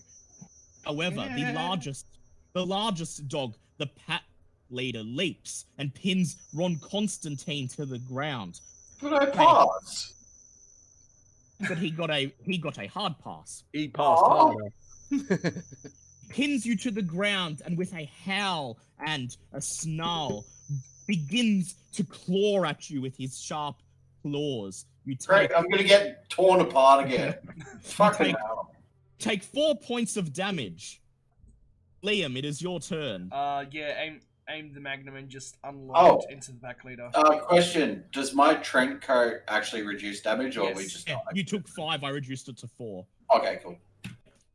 Liam, which dog are you going to shoot at? The pack leader. Right. Make a firearms check, please. Oh, that's a 5. That's going to be hard to beat. Ooh, yeah.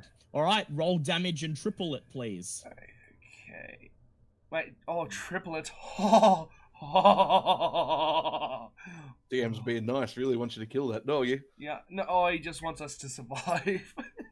D10. Crap with my D10. Wouldn't be the first time he's done us that favor. Yep.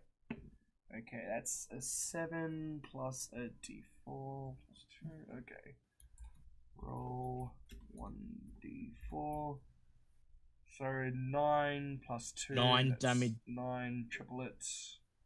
9 plus 2 is 11, so 33, I guess, technically. Holy shit! Or did it just triple the rolls and not the No, plus? triple the damage. Cool, so 33 damage. Boom!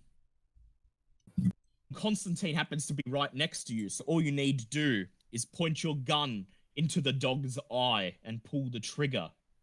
Instantly, there is a terrible ear-scraping yelp. Jesus. Like all the dogs screeching in pain in unison. And then the smaller dogs turn tail and begin running back into the copse of trees. All right. Here, the- One second. Sorry, something just happened on my stream notification. The alert box didn't go off, but I heard the sound, and I forget what sound that's for. And Streamlabs is not identifying what it was. Dale, did you do something on my stream? No. I mean, not Dale, Dylan. Which He one? didn't subscribe to you. Yeah, Oh, you subscribed to me. Well, thank you for Oh, subscribing. that's what the sound is. Yes. Yeah. I did subscribe, Kitty did. Tier 1. The alert box didn't show up, so I don't know what it was. When you sub, you get Kim going, "And the gates to hell." No, Oh. when you subscribe on Twitch, you get community gift with going, "I'm a cat. I'm a sexy cat." Oh, yes. To the gates of I hell, have subbed Here- on neither. as we make our You way hear the to pitter heaven. patter of the dogs retreating, and then within a few minutes, there is silence.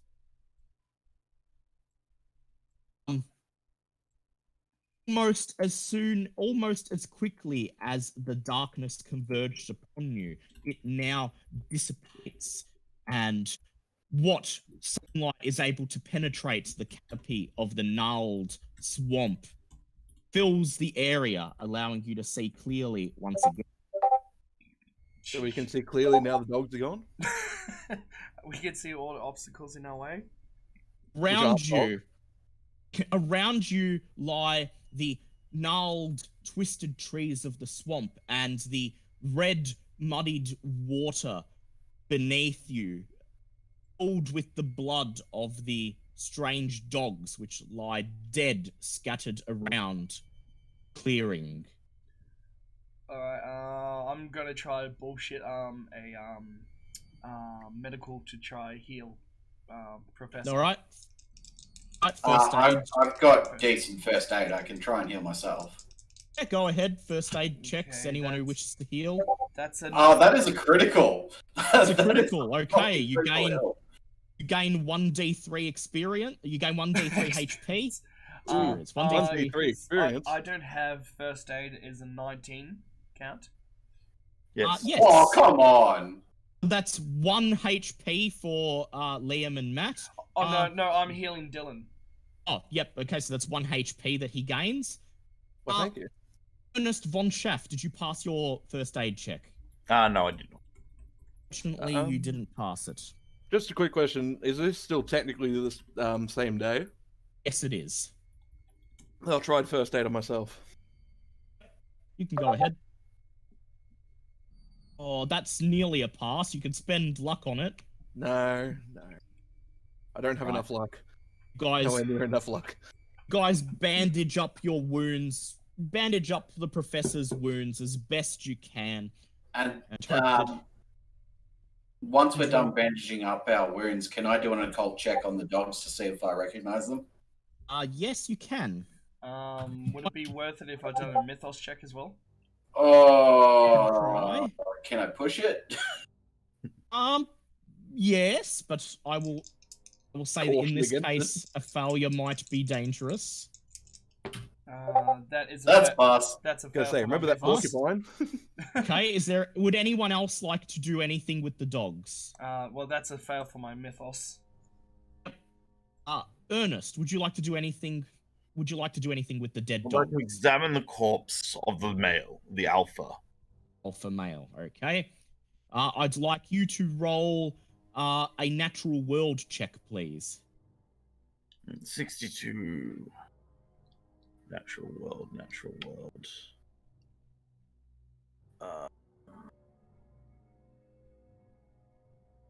Actually, surprisingly, I don't have that. I should have that. I'll grab that at some point.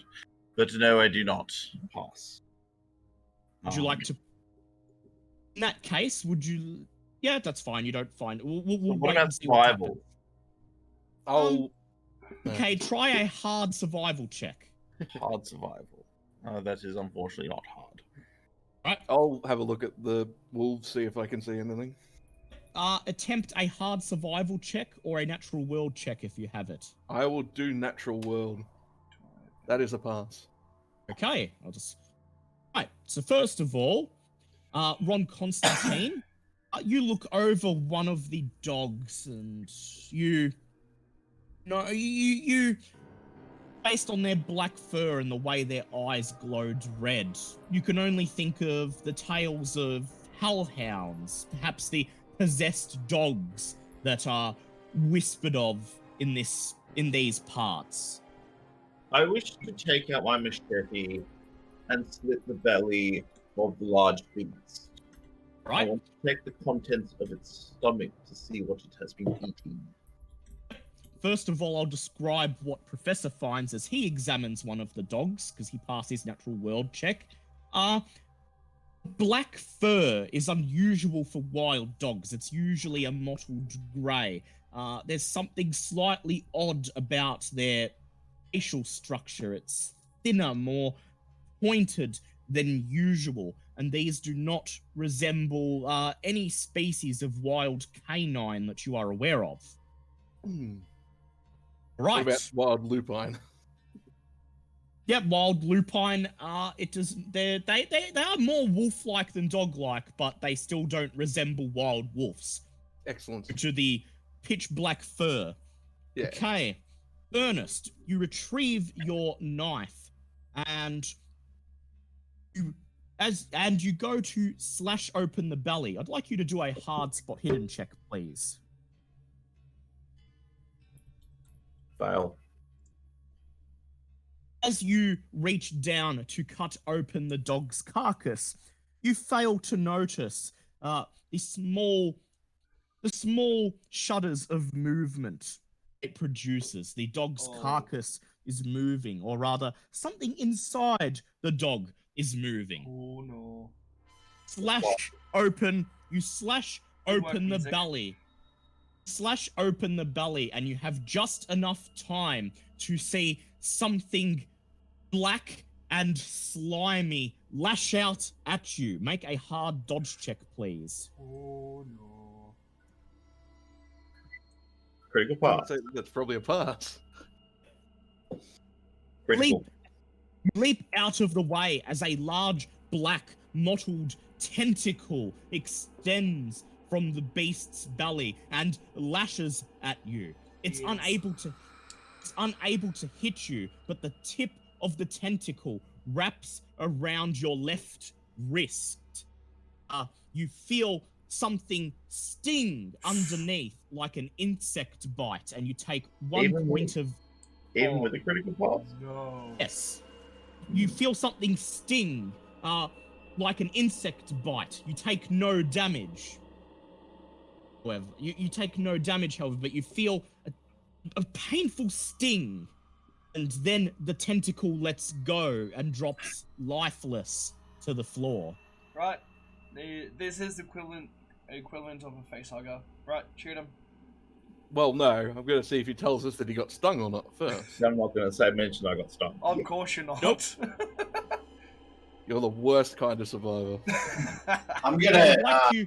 Can I use spot hidden to just notice that he's been stung? Hard or critical pass, I would say, given he's Yeah. trying to hide it.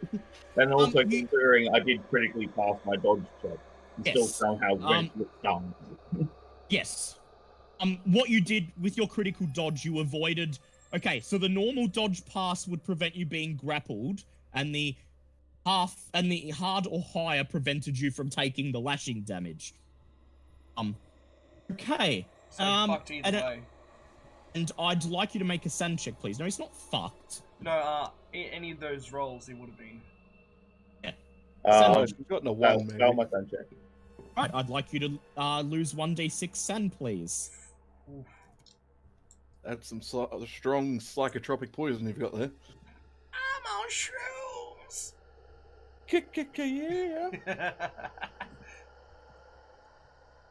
Yeah. 4 points. Not 4 insane. points. Then, after the tentacle has lashed at you and dropped lifeless to the ground, you look inside the incision you made on the dog, and you find that while its organs still appear to be intact, they look weak, malnourished, almost pale, and the inside of the dog is filled with a strange, yellowish, foul-smelling substance with a gooey consistency. Interesting. Alrighty. I can pull with mythos back. Yes, you can do a mythos check.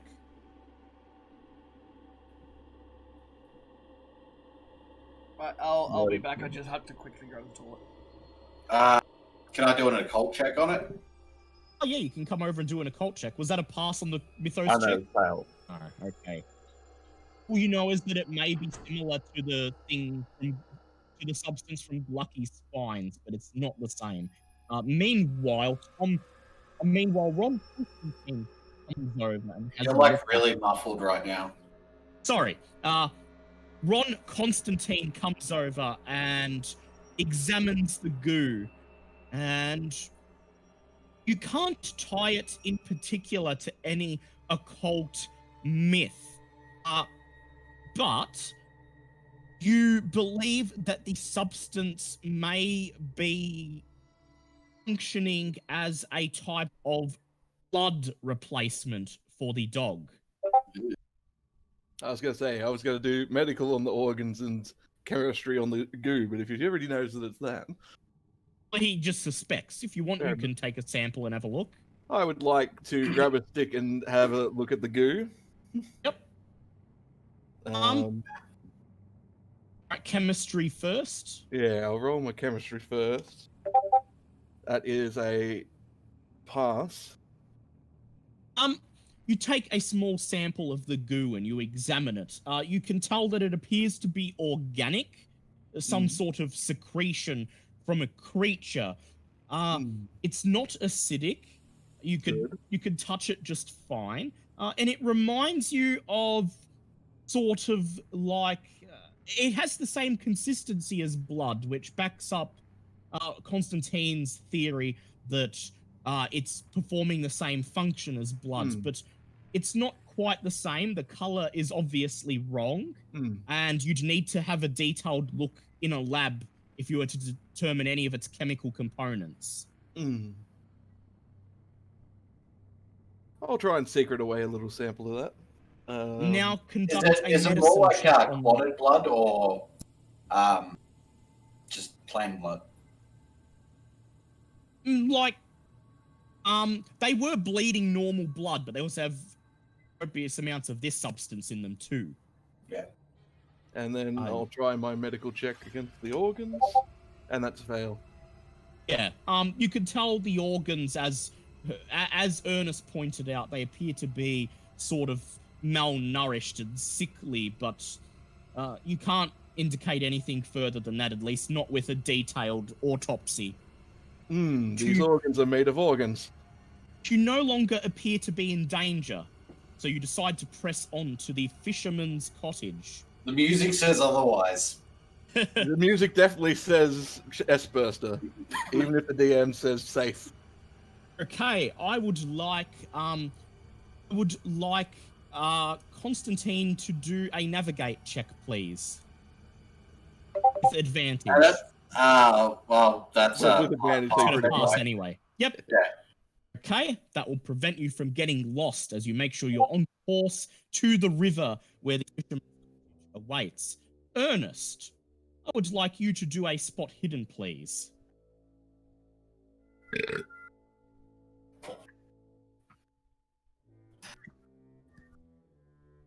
Pass.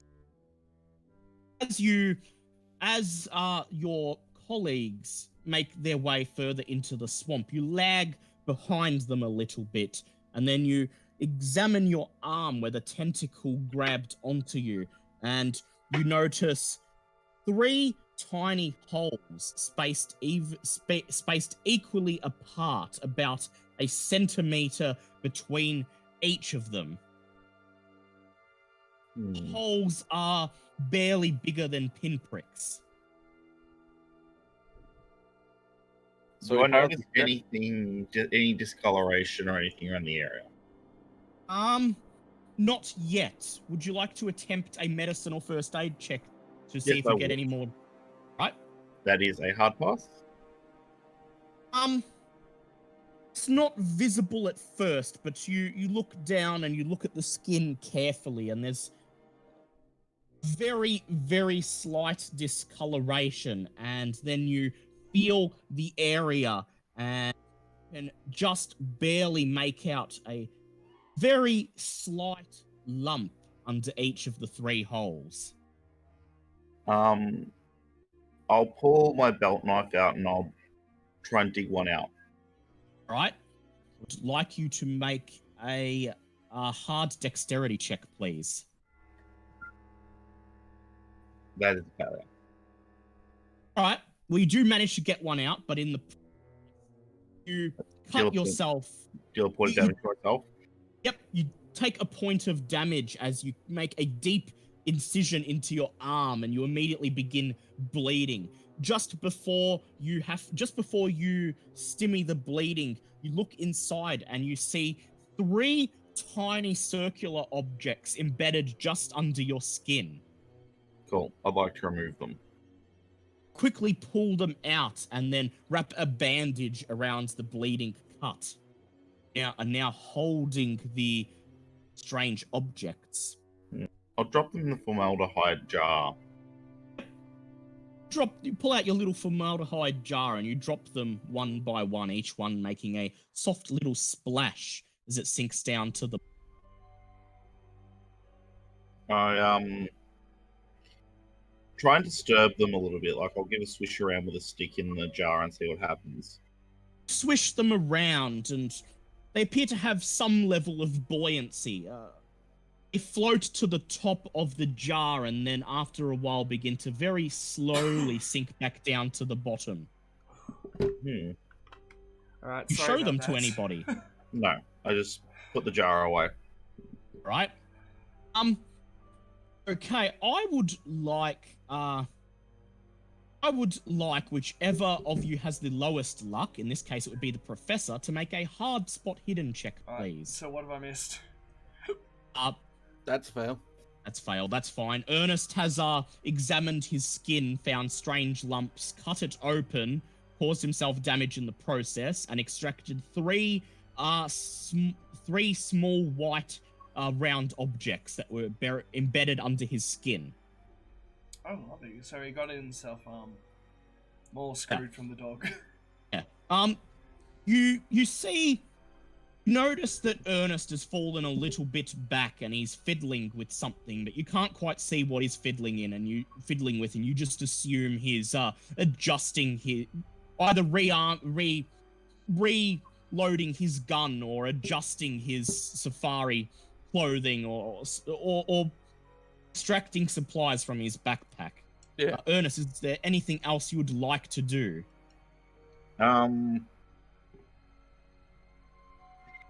I will.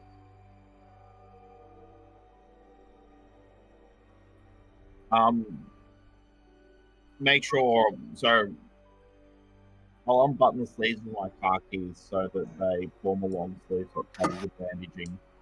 And Pull down your sleeves to cover the wound. Yeah. And I will load my gun and make sure Alright. it's clean and sighted.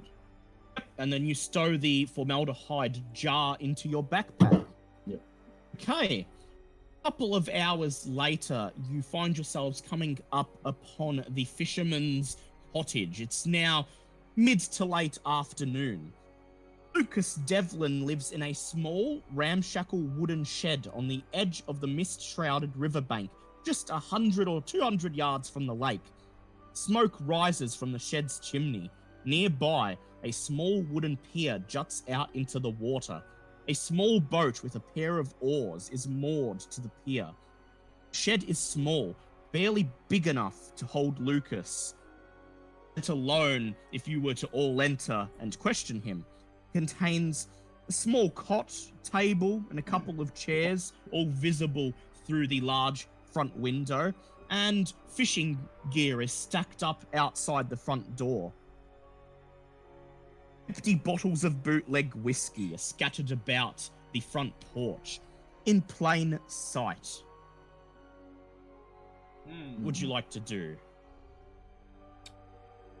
I'll step forward and I'll call out Lucas's name.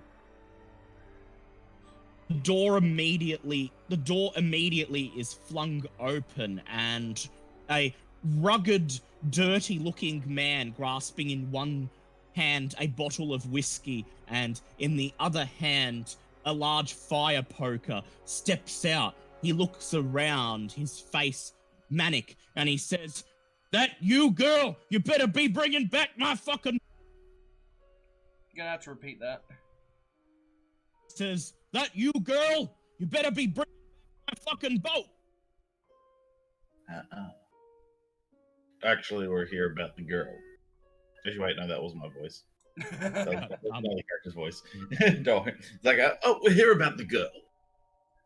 He looks at you, takes in what he sees, and then narrows his eyes. He takes a swig of the whiskey, and he says, "What? You all are fucking boyfriends?" No, you represent a concerned party. He says, "Concerned, huh? Well, I'm concerned about my second boat." Yes, well, we're wondering perhaps where she could have taken it, because we're after her, and perhaps in the execution of our task, we will find your boat for you. Stands to reason if we're looking for her and she has your boat, if we find her, we'll find your boat. Takes a swig of his whiskey and then coughs up some phlegm into his hand and then rubs it on the front of his yellow raincoat. He then says, "All right then, I got some fucking gumbo cooking inside. Why don't you come in and we'll talk all about it?" Great. Let's step in. All of you enter the tiny shack. There's barely enough room for all of you. There's a small cot inside, a table, couple of chairs, and yet more fishing gear. A wood-burning stove occupies the middle of the shed. Lucas immediately crosses over to the stove, takes off the lid of a pot that is boiling there, stirs it, and then brings a wooden spoon to his mouth. He taste tests it, shrugs, and puts it back in the pot, and he puts the lid on. He takes a seat at the dingy table and takes another swig of whiskey. He says, right, so you're looking for the girl. Yes. He says, well, what do you want to know? Where she could have been off to. What directions you perhaps may have pointed her in. He says, well, we wanted to head out into the middle of the lake, the island where that old professor lives, on his own, middle of fucking nowhere. Not that I can talk. Wonderful. Well, would you consider giving us some directions there and perhaps assisting us in transport if required? He says, sure. You go outside, you head up the small creek, you get to the river bank, and then the island's out there on the middle. But unless you want to swim, you're gonna need a boat. And I ain't offering you my last boat. That's my livelihood. Alright. Does someone else want to deal with this? Because this is not my forte. Alright, I got this one. I've got this one. I've got this one in the bag. I'd like to dominate him. Very well. Context. No, don't mind me. Yes. Make a power check, please. Can't have enough power to dominate him. What's my power? Oh, that's a hard pass. It's a hard pass, alright. Gotta do his just in case. Right. Also, you must now spend the sanity cost. And that's just 170, so Yep. I can live with one. For now. He begins to ramble about how the dang bitch took my boat, said she'd be back later that day, still not back, only got one fucking boat left. You grab him and you look into his eyes. What do you say? I'm sorry, I just have to do this for a laugh for the first one. Wave my hand in front of him. You will give us your last boat to find her. He looks at you and he blinks and he says, alright, take the fucking boat. Don't fucking wreck it. It's all I got. We will bring it back. He says, well, hope so. Go out and take it. Here. He reaches into his pocket, places a key on the table. That's the ignition for the motor. Says you'll want to pull the string once or twice. Give it a second or third try if it don't start. Has it got enough fuel in it? He shrugs. He says, well, should be. Going out to the middle of the lake and back should be fine. Also, is there... We've just encountered some wild animals. Is there anything else we should be worried about? Says wild animals? What? You mean gators or... No, dogs. Says dogs. Dogs larger than normal. He scratches his head and he says, that's a new one. Sometimes I see birds and lizards bigger than they should be out there, but always give them a wide berth.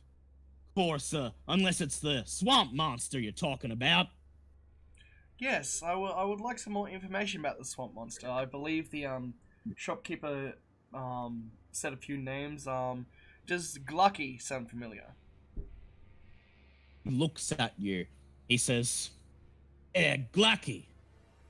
It'd be what that old professor used to go on about.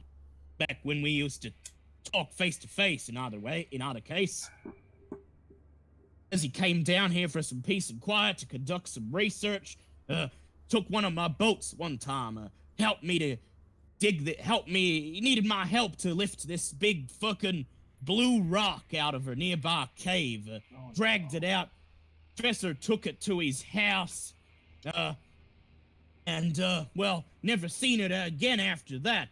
That's when the strange lights started appearing. Lovely. Alright, do you know if the strange crystal is still at the professor's house? Says, fucked if I know. Professor didn't speak to me again after that. Had to fight him to get my fucking boat back. I asked him if he needed any more help, and he simply said, the deed is done. Did anything change with his demeanor? He says, well, that'd be about the time when his son died, was killed by that croc. And after that, he and his other remaining son, well, they keep to themselves, don't come out of their house, and, well, they get a delivery of groceries about once a week, but that's about the only contact they have from the outside world. But when you last spoke to them, their change in demeanor, did it seem like they were full-on expressionless? Says, well, they was always cold, but expressionless? Nah, I don't think so. Sometimes these nights I still hear screams and weeping coming from their professor's death of his son took him hard. Very well. Thank you very kindly for the information and for the boat. Nods. He heads over to the pot on the boil, takes another taste test, and then he smiles. He said, "Hey, this is turning out good. Might add another half bottle of whiskey. You folks hungry?" Alright, I'd just like to inspect the gumbo, because everything that we can eat or drink I'm just now very wary of. Yeah, just a bit. Come over and you inspect the gumbo. Make a spot hidden check, please. That is a pass. It appears to be gumbo. It looks like normal. Looks quite tasty, in fact, except for the fact that he has boiled it in what appears to be a pot of whiskey rather than water.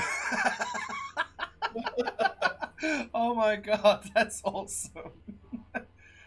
Alright, okay, so the whiskey in this campaign is completely fine, isn't it? Yes. Okay. Alright, yep, yeah, what do you think, boys? We, eat a bottle, then we continue onwards. Yeah, sure, why not? Ernest? Sorry, I've cut in now and again. I've had to restart. Yep. Are you partaking in the gumbo with everyone Yes, else? I am. Yes, I am. please. Howdy do, says Lucas.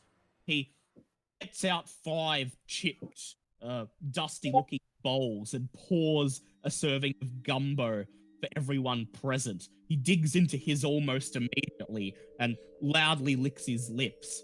Is there anything else you'd like to ask of him? Yes, Ron, can I see your map for a second? Yep. I bring it out, to the... I'm gonna dub him the Swamp Man. Yep. I bring it out and, show it to him. Can you circle the professor's hut and the fastest way to get there? Looks at the map and he then retrieves a pencil and circles a small island in the middle of the lake. He says, "Professor's right there. Island's so small, his house pretty much takes up the whole thing." He says, "Now, best way to get there is take the boat up this creek here." He traces it with his pencil.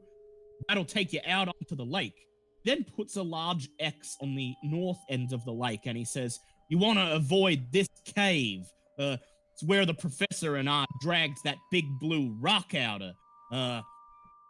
Best for gators now, and of course the superstitions say that that's where the swamp monster dwells during the day. You might want to avoid it."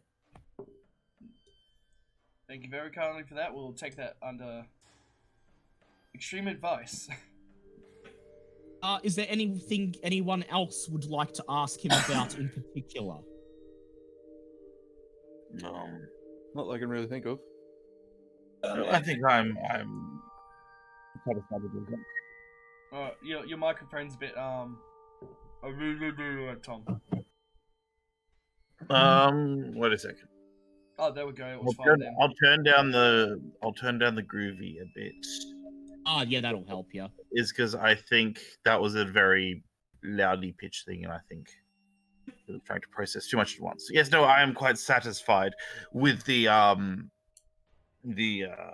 results of our interrogations. So, You'll finish your gumbo. Yep, you'll finish your late lunch of gumbo. Takes about 20 minutes, and then as you exit the cabin, you notice that the sky is beginning to glow is beginning to glow red with the first hints of sunset. You have secured the use of Lucas's boat, and all you need to do... direct pass to that cabin. All you need to do is untie the boat, start the engine, and take it down the river, which is at the end of the small pier. Excellent. Before I go, I'd just like to do Oh, we're not inside the house anymore. Wait, are there any? Has he got any traps outside the house? Like... No, he's a fisherman. He only has there's like fishing gear. You could probably cobble together a trap out of it, but hasn't got like any hunter's traps or anything. Okay, yeah. All right. Well, Would you like to try to construct something? I don't know what I could construct out of fishing stuff.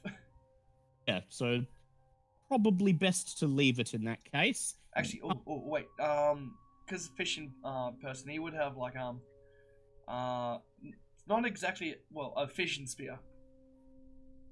Yes, in fact, jumbled among the other fishing supplies on the front porch, you see a large sharp stick that he presumably uses to spear fish in the river. Yes. Is he still outside with us, or has he gone back in? Oh, he's inside. He's gone back in to eat the rest of his gumbo. All right. I'd like to take that fishing spear. Thank you. Yep. Right. Make a stealth check, please, with advantage. Oh, advantage. Nice. 15, and that's for what? My stealth is that's a pass. Thank God for advantage. Otherwise, that would have been 80. You quickly take a glance through the front window. He's eating a bowl of gumbo. He looks up and sees you and waves and then goes back to his meal. And as soon as his head is back down on that bowl of gumbo, you extract the fishing spear from its spot and quickly place it over your shoulder. Right, Will be none the wiser. Just let me write that in.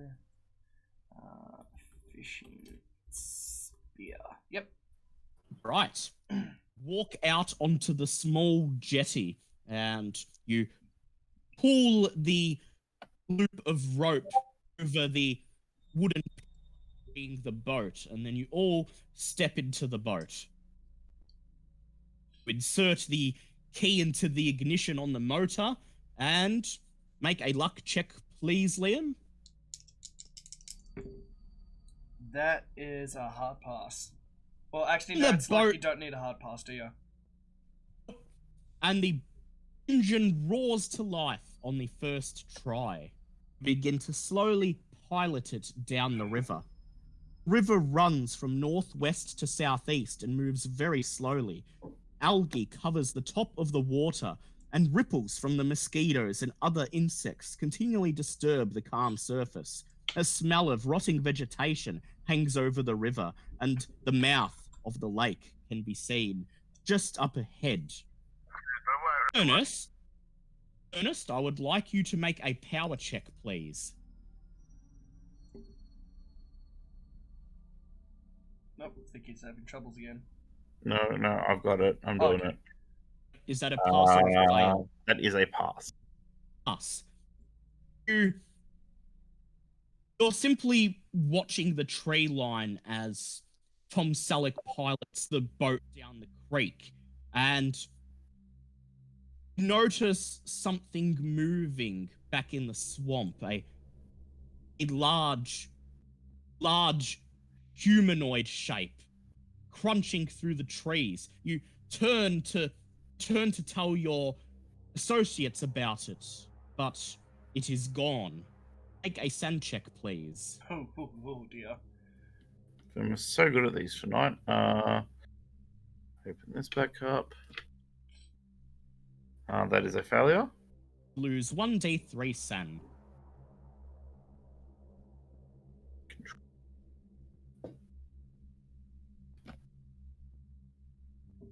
Oh. Feels like turn a to man. turn to tell them about the strange silhouette, but it's gone by the time you have a chance to say anything. You sigh and sit down on the edge of the boat, look down into the river, and that's when you see a grey, waterlogged hand reach out of the water towards you. You blink, and then it's gone. Really Boat. feels like a man. Boat slowly makes its way out onto the lake.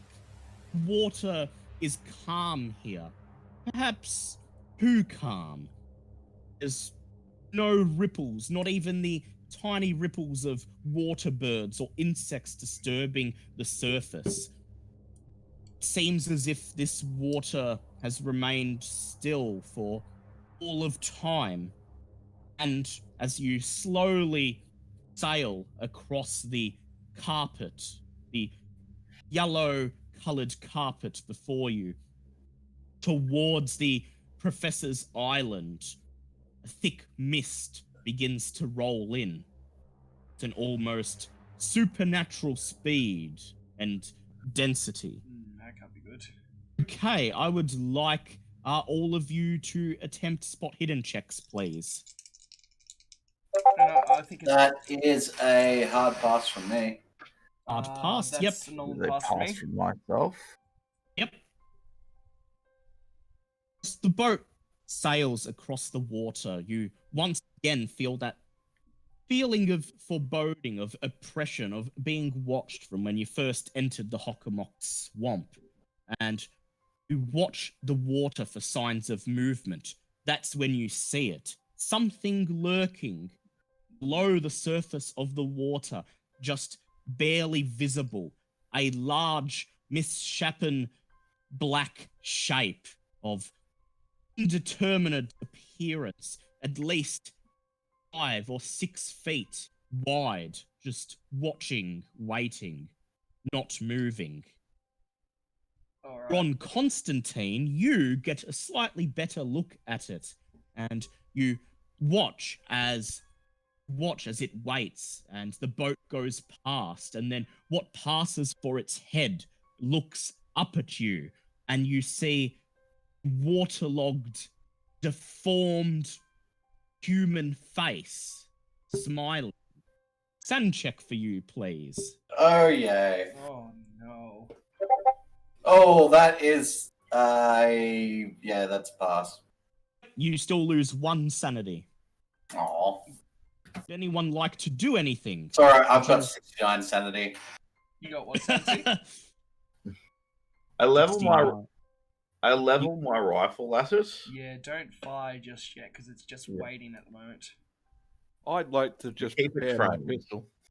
Yep, you all raise your guns and you just point them at the thing in the water, just in case.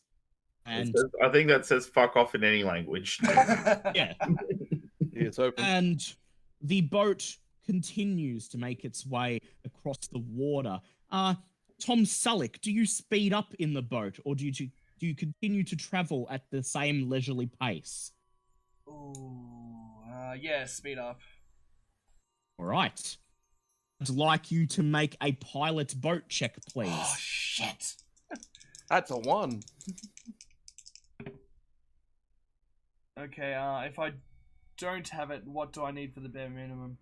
1. Whatever. Yeah, just 1. Oh, shit, well, that's 21. Okay, you pull the string on the motor. It roars into action as the boat begins speeding across the lake. It's perhaps this that disturbs the thing in the water. Oh, fuck off. There's a loud splash as the shape begins to move. It zooms towards the speeding boat. I would like to pull the trigger on my gun. Okay. Yep, sorry, this one's my bad, sorry. Make a hard firearms check with disadvantage.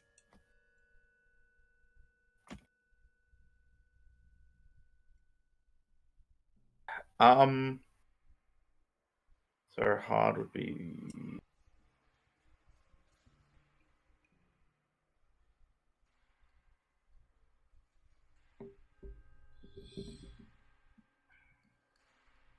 17. No, that pushes me too low. I'll just miss. Yeah. Fire your gun and you hear a loud splash as your bullet pelts into the water. You're unsure if you hit the thing. It zooms towards the boat and then thump! Boat is rocked by a great force. Tom Sullick tries to control, but before you have a chance to do anything, the boat is flung into the air Oh shit! and flips, expelling you all into the lake. Everybody make a swim check, please. God damn it. That's fail. That's fail. Fail. The entire party's gonna drown here. Strength. Fail. That is Fail. that's surpassed me. Huh. Okay, you fall into the water and you begin treading water, struggling to stay afloat. You are pulled into the depths. Everyone who failed, I want you to now make a strength check, please. That is a pass from me. Do we know whose is whose? I'll take the higher one, still a pass from me. So Uh, that- Pass as well. then, Yep. oh yeah, we passed. Cool. You tread water for about 2 minutes, although it seems to take much longer, until you finally get back to the surface and gasp for air.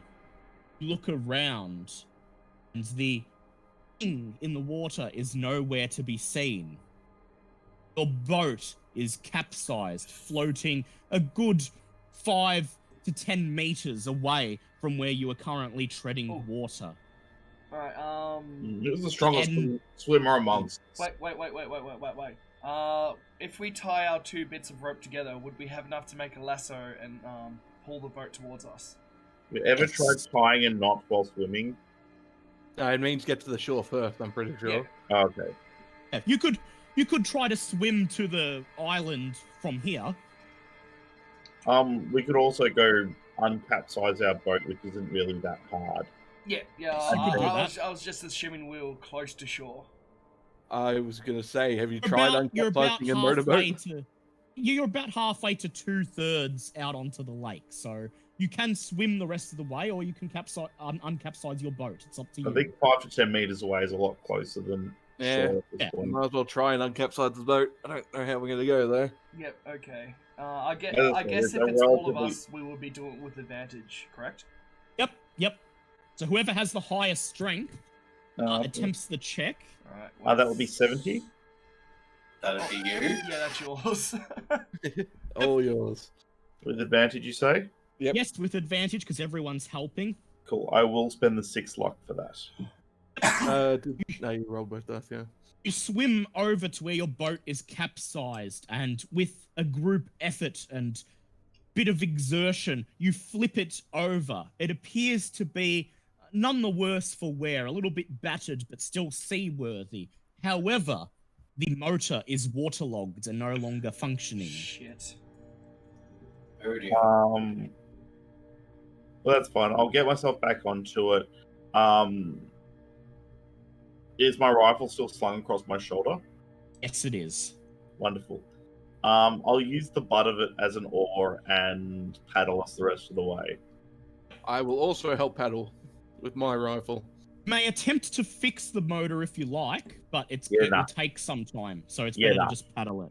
Yeah, Okay. I guess Who that else has we a should long do- run? We should do that while we're on shore. Paddle further and further as you close the remaining distance on the lake. The thing in the water that attacked you does not appear again. However, when you're nearly to the shore, you see something triangular and pointed, jutting out from the surface of the water, just barely visible in the mist and the oncoming dusk. I'd like you all to make spot hidden checks again, please. That is a pass for me. No pass for me as well. It's a pass from me. Oh, You- nice. Say extreme pass me. As you draw nearer to the object, you are able to get a better look at it, and you soon see it for what it is. A boat, much like your own, floating capsized in. Oh dear. Would anyone like to get out and try to flip it over and see if there's anything interesting inside? Yeah, I'll do it. I'm a stand in the boat. I'll do it. We're gonna need a Right. big boat. Yeah, that is a hard pass. You sling your rifle back across your shoulder and you leap over the side of the boat. You swim out to the other boat and uncapsize it. Inside, you see two things of note are lying at the bottom of the boat.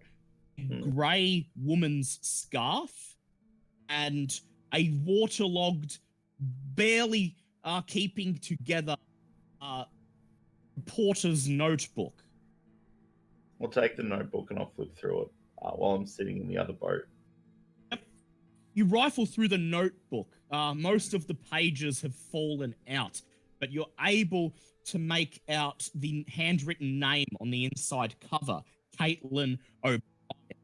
And of the few pages that are still legible, make a own language check, please. Can I push it? Yes, you can. Everyone do our own language. Yeah, no. Everyone? Just him. Only him. The notebook is so waterlogged, most of the ink has run. You're trying hard to make out the words, and in the process, while flipping the pages to get a better look, you accidentally tear them out, and they turn to mush Oh, in your hands. No, I shrug my shoulder and I throw it overboard, and then I bring the scarf back. You make your way back to your party's boat and show everyone the scarf. Ah, shit, that's not good. Yeah. It was only the scarf. Well, I think we better hurry up to the professor's house and really get to the bottom of this. We continue paddling. As soon as we get out of the water, the better. Continue paddling. And soon, just as the last rays of sunlight begin to disappear and your world descends into dusk, you reach the island. After we get to the island, I'm gonna clear my rifle, like, Of any gunk? Yep. Yeah, Yeah, take this point to clean and the guns. basically pull it apart, clean it, and put it back together again with a bit of oil and some fresh ammunition in it. Yep. Yeah, we should take this point to clean our guns. Yes. Everyone make firearms checks, please. Oh, that is a hard Oh, pass. that is a crit. Oh, damn! That is a hard pass for me. Yeah, hard pass for me. Should I do separate ones because I've got two different types of weapons? Just one will be enough. I'll do it Whichever for one's my highest. rifles then. Oh, Nice. oh goody, extreme. You paddle the boat up to the edge of a small pier, similar to the one outside Lucas Devlin's shack. Pull out the loop of rope and throw it over the pillar at the end of the pier, and then you each take out your firearms and spend about 10 minutes making sure all possible blockages that may have gotten into them during your little swim have been cleared. Oh, phew. Just the same, until you have time to properly disassemble them in a dry location, they're still a little bit waterlogged, and they each have a 10% chance of malfunction. Oh, shit. You climb out of the boat and begin to make your way up the pier. There is another boat here, an old-style rowboat, not a motorboat, presumably the professor's.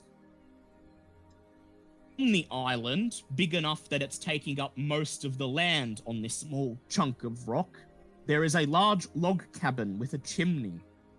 It's possible to walk around the island, but takes up so much of the land that no more than you won't be able to move around the sides of the cabin in any other formation other than single file.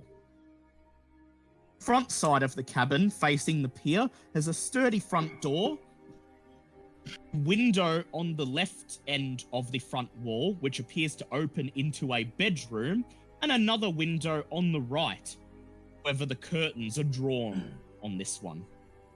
On the left side of the cabin, a septic tank is set into the ground, about halfway between the front and rear, aligned with what you suspect would be the bathroom. There is also another small window next to the septic tank, which opens into the same bedroom. See nothing on the right side of the cabin, and you'd have to take a walk around the back to have a look there, if you wish. What would you guys like to do? Go up and knock on the front door. Yeah. Okay. Head up. Are you all going to knock on the front door? Yeah. Yeah. Alright. Head up to the front door. Quickly dry yourselves off, and then knock once, twice, 3 times. Hear the sound of something being unlatched, and then a very large and tough, but young man with an air of naivety in his face opens the door. He looks at you, and then he stammers, are you here to see my father? Today, Junior.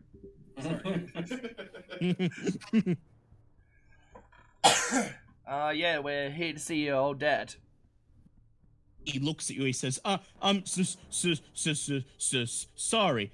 Dad said he's very busy, and I should turn away all the visitors.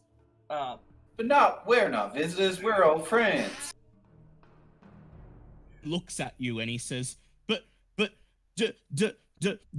Dad and I live out here alone. We don't have any for friends. Son, we're on some urgent business. We need to talk to your father, and flash him my badge. Appears to look at your badge. He looks at your badge, but he appears to have no recognition of it. And he says, I'm sorry, sir. I can't bring my father. Right. Do you think, guys, do you need to think I need to dominate him so we can get inside? Yeah, just do it. Yeah. Yeah, go and dominate the poor lad. Right, spend your 1 sanity and do a power check, please. That is that normal or hard? That is my power. Normal power check. That is hard. That is hard. Look into his eyes and you say, I insist. He nods. He says, well, oh, okay, I'll go and get Dad. You just stay here. Son, we're gonna have to come in right now. Says, no, I can't. And then you hear another voice say, it's okay, Edgar. I'll talk to them. Okay, Dad, says the slow, dim-witted Edgar as he steps aside, revealing a short, thin, wiry-looking man with a look of madness in his face, with silver tufts of hair above both ears. Wait, define the look of madness. What type of madness are we talking about?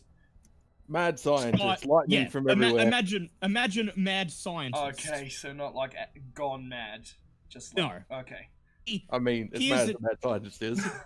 He peers at you through narrowed eyes, and he says, I would thank you for bullying my son. I would ask why you felt it necessary to bully my son into submission. I'm very busy, so make it brief. Flashing my badge again. Sir, we're here about the missing girl. Says, I recognize no authority on this island. I came here to get away from people and the bureaucracy. Sir, we were hired by another party to go find this missing reporter girl. Make a persuade check, please. Oh, crap, what's that? Oh, that's a 7. That's a crit pass. He sighs and he says, all right, you may come inside and ask your questions, but then you have to leave.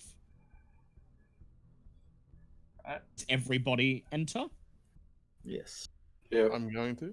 Yep. Right, He ushers you inside of the cavern.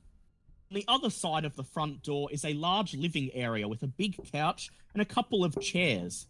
There is a fireplace which vents through the cabin's chimney. Fireplace poker is leaning against the fireplace, which could possibly be used as a weapon, and there is a tinderbox on the mantle. Professor leads you into the lounge room and gestures for you to take a seat on a moth-bitten green couch. You take a seat. I take a seat. While the others are talking, I'll fully disassemble my gun and make sure it's To get rid of that 10%. Yeah, I'll do the same. Right? Can I pass you my gun so you can do the same while I talk? Sure. To whom are you? Well, Ernest, you're the best at the moment. Can I pass you my Magnum so you can fix it? Sure. Okay, I take the Magnum. My pistol isn't as good as my. Oh no, Rifle. I still have another pistol, so it's okay if we get in something as long as I can get it back. Sure. Right. Professor takes a seat on an old brown leather armchair next to the fireplace, and he looks up at Edgar and he says, "Fetch us some drinks from the kitchen, please, Edgar." Edgar says, "Okay, Dad," and then steps out of the room. The professor patiently folds his arms over his disheveled lab coat, and he says, "Well, go on then." All right. First off, I just want to apologize. We're just getting our guns out to clean them. We took a rather nasty spill in the boat earlier, and they're a bit waterlogged. He smiles at you in perhaps a bit too of a mischievous manner. Oh, okay. Yeah, as I said before, we're here about the missing girl. We found another capsized boat with her scarf in it, and we're told you're the last person that saw her. He says, "Yes, she came here, wanted to interview me about the about the swamp monster of all things. Well, I let her in, took her into the kitchen for a cup of tea, had our interview, and then she left. Back in her boat and made her way back to civilization. Safe and sound." I don't think that's quite true. I get Ernest to pass me the scarf, and I just put it right next to us. This was found just outside your place, just on the river. Now, I'm pretty sure a capsizing boat everyone would have heard. He looks at it and he says, I get caught up in my work sometimes, and my son's a half-wit. Jeez, that's nice. Well, it's the 1920s. I guess you could get away with stuff like that, but He says, and as far as I'm aware, that scarf could belong to anyone. Nope, it was sold to her by the convenience store owner. He frowns and he says, well, leave me you. I do not have any idea how it got into the lake. Then gets up, shuffles over to the fireplace, and you see him take a look into the fireplace before he opens the tinderbox and perhaps a bit too impatiently begins to ignite a flame in the fireplace. huh. I just keep cleaning my gun. Yeah. Ignites the fireplace and then returns to his seat. his son enters the room carrying a small bottle of what may be whiskey, but the color is a bit off. And Yeah, I ain't drinking that. Yep, I'm not drinking that. he places it on places it on the coffee table and he says, here you go, Dad. Professor says, yes, thank you, Edgar. You may enter yourself now. Edgar says, shall I make sure that the tunnel out back is clear for Junior to come and the professor's eyes go wide and he says, no. All right, Edgar, hold on a no." second here. What's this tunnel and what's this Junior thing? You better start talking now. Says, it's nothing. A project that myself and my son are attending to. Need not concern you. Right, dominate. Right, do a power check, please. That is... And bend your sanity point. Yep, 7 points spent. That is a hard pass.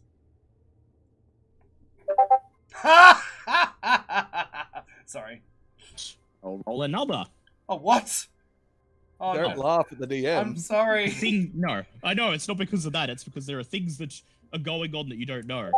Oh! The second And the one- game says no. But yeah, okay. You gaze at the professor, give him an intimidating stare, and you say, "Tell me about the tunnel." He says, "Fine. Go outside of the cabin and look at the back. There's a tunnel under the surface of the water that leads up into my lab. I use it to acquire samples from the lake." Okay, and your son mentioned something about opening the tunnels to let Junior in. Now tell us everything we need to know. Everything about that and the girl. He looks around and says, "Very well." Says, "The girl visited us. Yes, I told you this already. I will be clear with you. She left and you ran afoul of the thing in the lake, and there you have it." And what thing in the lake is this? Says, "The thing in the lake, the thing which haunts this lake." Says, "A thing that I would advise you not to trifle with." Oh, sorry, Red Bull went down the wrong way. I'm allergic to bullshit. Would anyone like to do anything while Tom Selleck is You dying. interrogating the professor? Well, I'll just continue cleaning my gun. Yeah, after I finally click the bolt back into place, slide a bullet into the chamber, and then check the ranging on the sights, I start working on Selleck's revolver. The professor glances into the fireplace. Sorry. The professor glances into the fireplace, and then he says, "If you'll excuse me, I must go to the bathroom for a moment." He begins to walk out of the room. Alright, is the dim-witted son who I'm now going to call Simple Jack still around?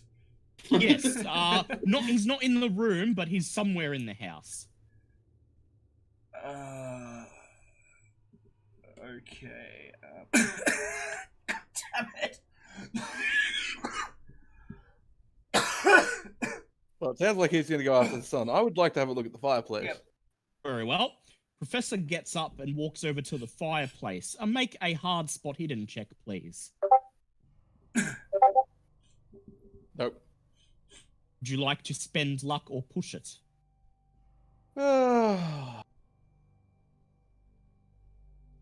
Nah. Would anyone else like to examine the fireplace? Sure, I should be just about done with my gun. I'll cast my eye over it. Right, both of you do. Oh, damn. A pass. You notice amongst the flame. Yes. Green pop. You notice amongst the flames.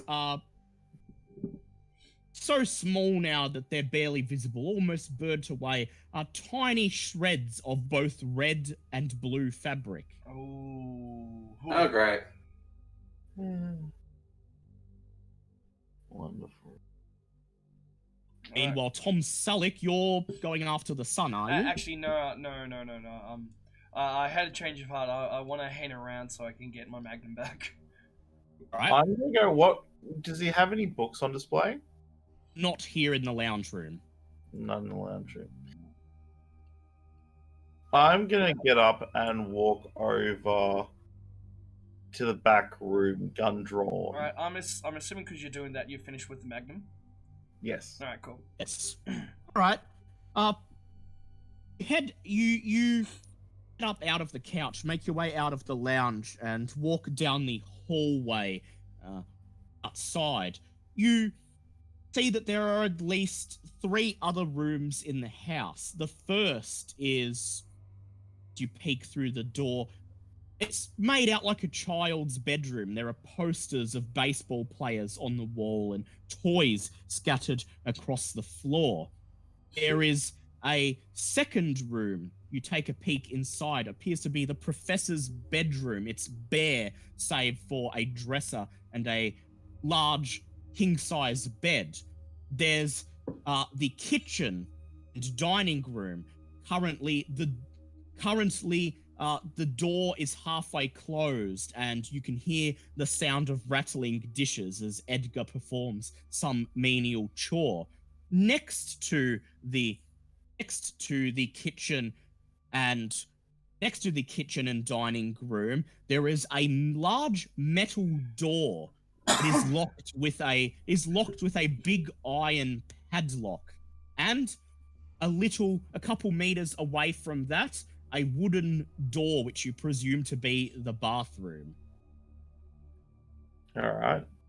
I look at the brand of the padlock. And what I'd like to do is I'd like to remember what it is and then look for a key with a similar brand on it. Okay, make an intelligence check, please. Me no so good at these, but let's see what happens. That is a fail. You can spend some time examining the padlock, but you risk someone seeing you. Oh, look, I'm not exactly incognito at this point, so I'll examine it. Right, push, roll again. Oh, okay, I see. Okay, yeah, I see. As justification for a push. Yes, justification for a push. Fail. Oof, Jesus. At this point, the kitchen door opens beside you, and you find yourself face to face with Edgar. He's red in the face, and he says, "Hey, why are you trying to get into Dad's lab?" I turn to go. It's his lab then. I see. Actually, I was looking for your father. We have something to discuss. He says, "Just go and wait in the lounge room." Urgent. You know what that means, boy. Make a fast talk check, please. What is it if you don't have it? 5. Yeah. Sorry? 5. Ooh. Yeah, 5%. I'll see if did I put any new. Come on. 5%. Alright. Give it a go.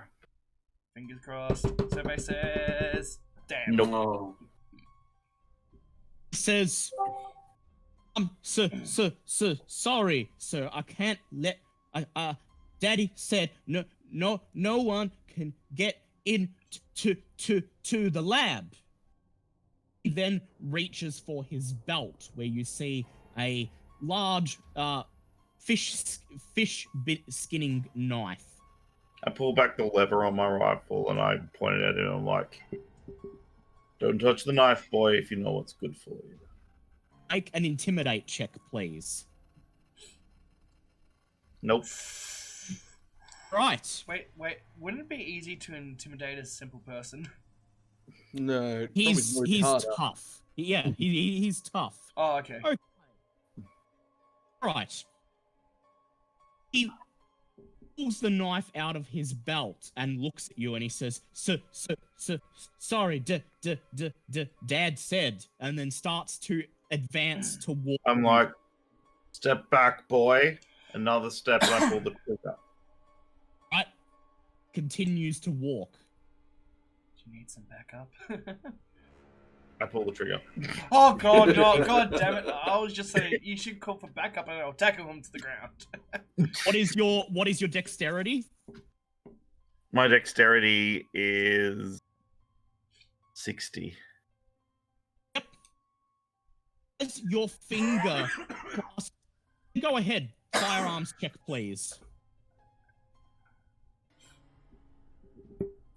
Alright, I'll be back. I need some water. I'm still coughing. Can I make it a cold shot to the leg? All right. So with Well, actually, no. disadvantage. Cold shot to the hand. All right. Disadvantage then. That's a shame, but still hit. Yep. All right. Roll for damage, please, and half it.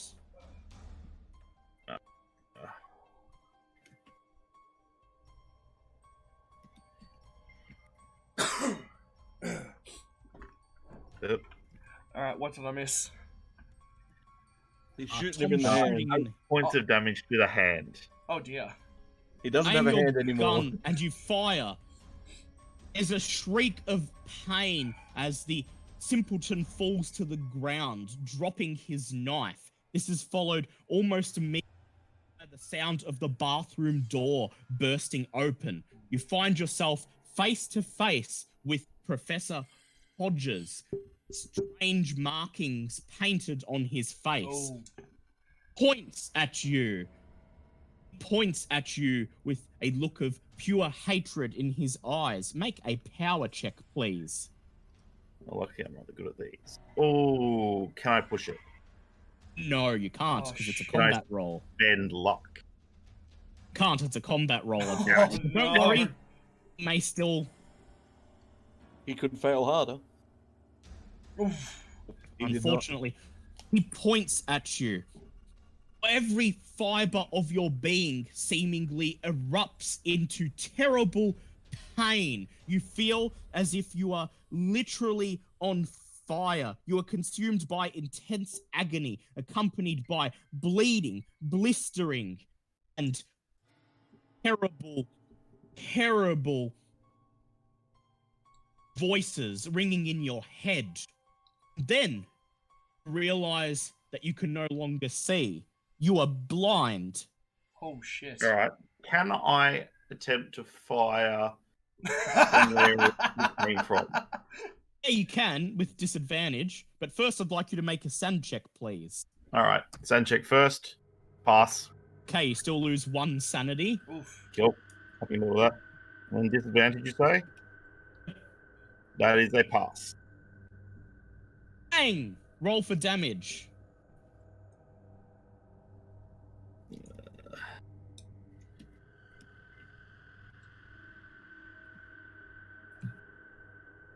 15. You fire. At this point, you hear the professor shout, "Glucky, spare me!" And then you hear something you can't describe, a sort of metallic scraping, and then the sound of your cartridge falling uselessly on the floor. Is that Then? before the damage or? Is negated the damage. Oh shit. You All guys right. have heard 2 gunshots out in the hallway. What do you do? Run over. Well, Yep. Of course, with gun drawn, with the magnum. Yeah, I was gonna say, draw my weapon and walk towards the hallway. You sprint out into the hallway. As you do this, I'd like the 3 of you to make listen checks. Actually, I wouldn't. Don't want to sprint. I want to sort of like stealthy move. Everyone Yeah. makes listen checks. Listen checks. Yep. Hard pass. That is a pass. And a pass. Perhaps in response to the gunfire, you hear a woman's voice from behind the metal door. Is anyone there? Help me, please! Wait, from behind the metal door. Behind the locked metal door. Ooh. Emerge Well, fingers crossed into they don't the burn this house down. You Yeah, don't emerge burn it into down. yeah, don't burn this one down. You emerge into the hallway to find Edgar hobbled over on the floor, clutching a stump that used to be his hand. You see Ernest wildly waving his gun around as if he can't see. Meanwhile, his skin is covered in hundreds of painful-looking boils, and he appears to be bleeding out of several gaping wounds. Beside him, the professor has drawn a curved, pointed dagger from inside his lab coat and is about to plunge it into Ernest's torso. Yeah, I want to open fire.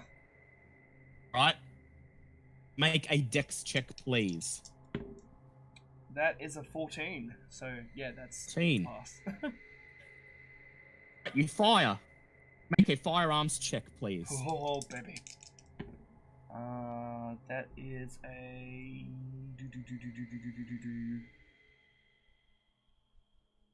Crap, I can't maths at the moment. That's a 34, my firearms is 80. Is that hard or critical? That is a hard. Hard. Okay, yep. Okay, roll for damage, please. Don't double it, just normal damage. Oh, just normal, okay. 1d10, that is a 9 plus d4. Roll 1d4. So, 9 plus 4 plus 2. So 15. Yes! As you fire, the professor raises his hand and he once again shouts, "Lucky, defend me!" You see a ray of light burst from his hand and it appears to zap your bullet in midair, rendering it inert as it falls harmlessly to the ground. Shit. Alright, can I quickly, perform a dominate spell? No, you have Okay. to wait Yep. until your next Alright, turn. just Okay. so I could- Ron Constantine, what do? You've come out into this scene in the hallway. I'm going to use one of my rock salt shells. All right. Ooh, good. Okay, firearms check, please.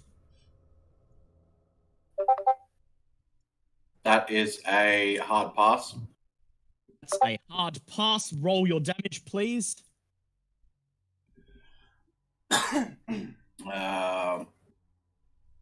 4d6 plus 2. 17. Yeah, okay, 17 damage. Boom!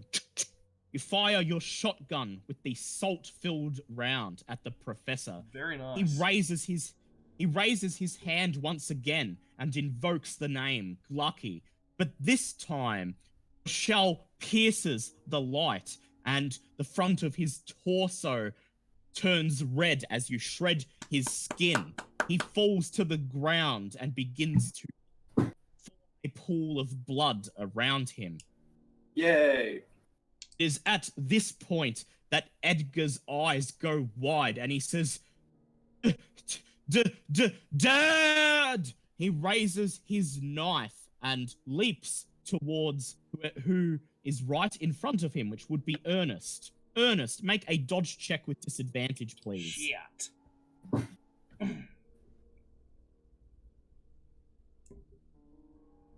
Oh, That is failed. yeah. Right. Right. This is what happens. The Hulk, the brooding Hulk of a man leaps towards you, his stump of a hand bleeding, his skin pale as he rapidly begins to bleed out, and he plunges his knife your torso. How much damage do I take? Like 5 points of damage.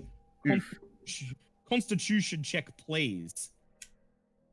Pass. Hard pass. You manage to remain conscious, but you can feel the knife stuck in your chest. Pull it out. You feel Edgar's grip growing looser and looser, and then you hear a loud thump, which falls to the floor in front of you. He's rapidly bleeding out and will soon expire. What do the rest of you do? I put a round in his head.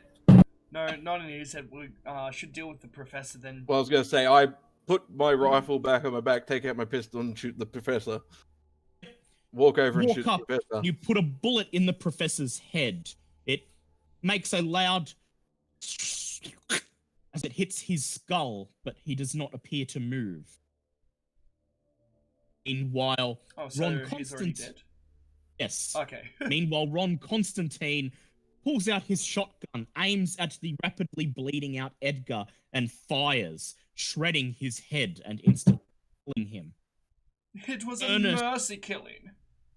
Ernest bleeding out with a knife in his chest, still covered in painful boils and seemingly still blinded, simply falls to his feet in front of the lot of you. I just want to say so he doesn't freak out. Okay, the others are dead and all of us is just around you. Wonderful. All right. First wound in chest. Stop me bleeding out, and then we can deal with the rest. Yep. We've all kind of used our first aid. Actually, for the day. wait. We still have the scarf on us. Yes. Yes. I'd like to. Well, first we have to pull the knife out and I will allow you to no, make. Leave the Well, knife in. leave the knife in. Okay. Will allow you to use the scarf to attempt another first aid check. Give it to me. Yep. Give it to Ron. Oh, that is just a Oh pass. damn. Okay, you have stabilized Ernest's major wound, and Ernest recovers 1 health. Oh, the music. However, bleeding pustules around his body, nothing. You cannot appear to stop them. Ernest, make a power check, please. Diddly-dee, diddly-dee. Control. I'm a potato. That is a pass. You manage to fight through the pain and regain control of your faculties, but you still cannot see. You're able to move freely once again. Alright. I want to guide. I was about to say Thomas. I want to guide Ernest to a chair and just place him down. Alright, you wrap your arm around him and guide him back to the living room and place him down on the moth-bitten couch. All right. If someone could put a pot of tea on that, would be Yeah, I was about to say someone get Pot some of tea. get some tea. Or Is anyone any good at picking locks? I think I am. Do you want to go get the lock off that door That's what I was going to do. and see how the but woman's doing? that's what I was going to do. But first, I was going to say, someone get some water and try cool him down and unblind him, so to speak. Would you mind doing that, Ron? I'm going to have a look at these pustules. I'd like to check the pustules with my medicine knowledge. Yeah, that's fine. Alright, Alright, so I'd like to Right, unpick the lock. okay, you attempt a lockpick check. Ron heads to the kitchen and begins to boil the kettle, while Professor That is a attempts hard to pass. you stick your lockpick in, you jiggle it around, and after a few minutes there's a click as the padlock becomes loose. Meanwhile, was that a pass on the medicine check? No. Yeah. You look at the pustules and they don't appear to have any natural origin. Please make a SAN check.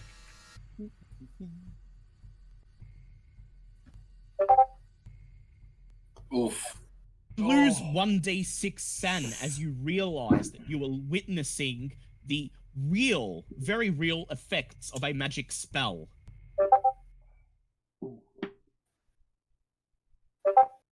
Not enough to drive you temporarily insane, however. No. If magic is real, then everything you knew means nothing. I mean, The Sure, be- that's Have you already gone through this? the monster still makes sense. the best you could do is offer some painkillers and hope that it helps Ernest recover from his condition. Don't have sooner any of those rather on than me. later. I'd like to go check the medicine cabinet in the bathroom for painkillers. Or anything to help. Make a spot hidden check, please. That's a pass. Open the small cabinet beneath the sink and you find a bottle of codeine pills. Ooh. Perfect.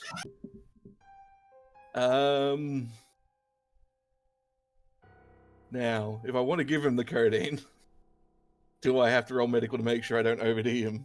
Yep. Oh. Well, I'm going to try and give him some codeine. Can I just refuse the painkillers? I can fight through it. Oh, you absolutely can refuse the painkillers if you don't trust me.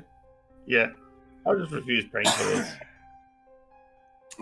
Also, while I'm in the kitchen, My I'm willpower. going to search for salt. You look around and surprisingly you find no salt in the kitchen. Oh, fancy that. Oh. Really? Yes. So there's no point even rolling a spot hidden? Nope. You could Can't tell find what's quite not there. easily that there's no salt. It's not something they would hide. And all the places where you'd find salt, there is no salt. There appears to be not a single speck of salt in the house. What? I am so lucky I brought those 3 up. Four- Now I've got yeah. 3 salt shells left. Yes. I'll tell you why it succeeded out of character. It's because salt has an alchemical substance that sometimes negates magical effects, which is why the salt was able to pierce his deflect harm spell. Woo! Perfect. Good to see salt always is the solution to magic. Yes. You've They heard of called salt me being, crazy. you've heard of many occult myths that are about like sprinkling salt to prevent spirits from entering your house and stuff like that. But it's genuinely surprising you now that it Actually works. Well, Not really. he's the only I one- am a demon hunter. yes, so you know. He's the only one that would know that that was a salt round, wouldn't he? Yeah. Pretty Right, much. Actually, no, I would have known too because he was inquiring about salt and shotgun. Oh, and I did pack the salt shells Yeah. while we were standing around the car, so Yes. yeah, Yeah, everyone. so that doesn't mean you would have used one.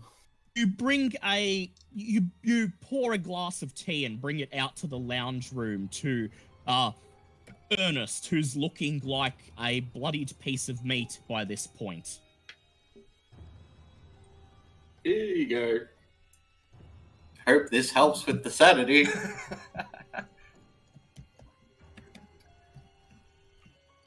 Alright, and before I open the door, the symbols on the professor, they just painted on or like cut in or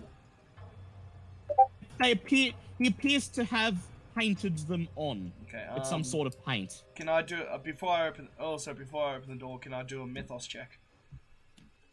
Yes, you can. That is a pass. Ernest, you feel the shape of a teacup being pressed into your bloodied hand. I drink from it. No, I thought you would pour it on your Ernest. head. Yeah, you drink from it and you feel a little better. You may regain 1d3 san. Oh, no. Ooh, that's a good tea. that is some really good herbal tea. I may have So I'll popped spritz in a and bit of my stash. Spritz some salt in. Oh, whoops, that's 1d100, not 1d3. You're not You don't getting get a paid. Not getting that much. Super San. 1 1 point. san. Okay. Okay. Liam, your Cthulhu Mythos check tells you that a spell has been cast upon Ernest. A spell likely that the professor learned from some book or perhaps directly from Glucky himself.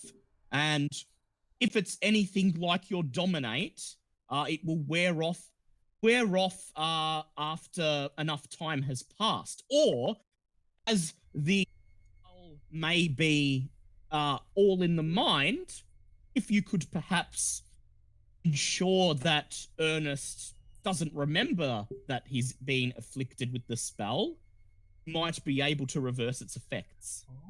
Oh, okay. So, wait. Okay. Before we do all that as well, I think we should let the girl out. Right? Open the door. Inside is a large open room with a stone floor and wooden walls. The edge of the stone floor at the back of the room is sunk into a square pool of water under the surface of which you can see a tunnel leading outside. Next to the pool Dale, of sorry, water. sorry, I gotta say, Drake in chat said it's official. Tea helps with sanity. There needs to be a brand called Sanity Be Gone. Insanity be gone. Insanity Be Tea. Gone. Yep. Sanity. Sanity. I'm happy with sanity. Next to It's the Yorkshire pool- Gold. Or Next we to could the go with pool- Yorkshire Gold. Anyway, sorry. Next to the pool is a large iron cage, inside of which is presumably the girl Kaitlyn wearing a hospital gown. She's looking at you, her face terrified.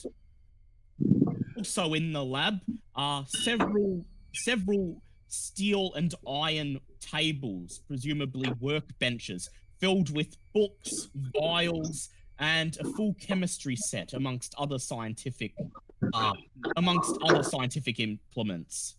Alright, I call for Ron and Professor Longfellow. Yeah, Professor Longfellow. Since Ernest can't move, I call Longfellow and Ron down. Oh, Ernest can move, he just can't see. Yeah, that's got why I the want to leave him on the couch. Alright. Alright, you guys enter the lab. Okay, I would like Ron to conduct a spot hidden check. I would like Yep. Tom Selleck to do a locksmith check. And I would like the professor to do a science check. That is Science! that is a critical 8 right there. That is a fail. Fail. That's okay. See how the science check goes. Extreme! Okay. Find amongst all of the workbenches several vials containing a sickly yellow liquid. One jar you find a bunch of vials containing a sickly yellow liquid, a couple of vials which seem to have small white spherical objects floating within them, and one large formaldehyde jar inside of which appears to be a long silver spike. Oh, yep. We're gonna leave that there. I would like to compare the small sample of material I took from the dog to the yellow liquid. Run a couple of tests and you identify that they have the same chemical makeup. Excellent. And that the chemical makeup tells you that they are designed to bind to and override the host cells, essentially taking over the body. Make a sanity check, please. You realize that these are unearthly substances. That's a fail. Lose 1d6 san, please. We've got 20 minutes of the scenario left. Oh no! Oh, make an intelligence check, please. Please fail. That's pass. Oh no. Okay. Oh no. Roll a 1d100 for me, please. Hey, M1's here. Yeah, it's just too late in the scenario for him to join, but you can join in the finale next week, M1, and play that journalist. See if he survives the finale and then joins the campaign afterwards. As you realize that you are looking at something not of this world, you take all the vials and you just smash them on the floor, ensuring that no one will be able to examine them to any greater detail. And then, as Tom Selleck opens the iron cage containing Kaitlyn, you pull out your gun, mutter, "She's infected!" Oh, no. and put a bullet straight in her head. Oh, god damn it! Oh no! Tom Selleck, san check, please. Oh, why, Professor? Why? That's a pass. Lose 1d san for the girl you came to rescue being killed. God. 1D what? 1 sanity, please. Just 1. Oh shit! No, that was yeah. There we go. God damn it, Professor!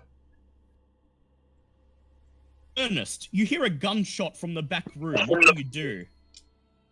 I just sit there, Just sit there. set my hands down.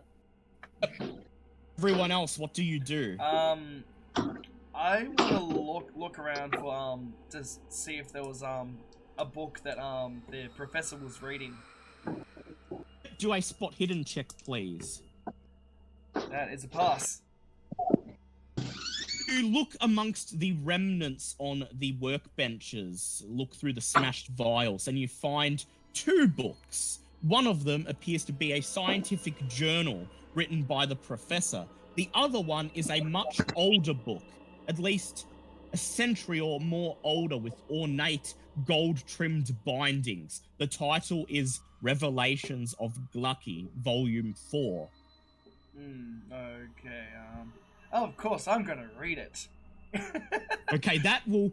You flip through it, and it appears to be a series of writings written by followers of Glucky, delivered by him through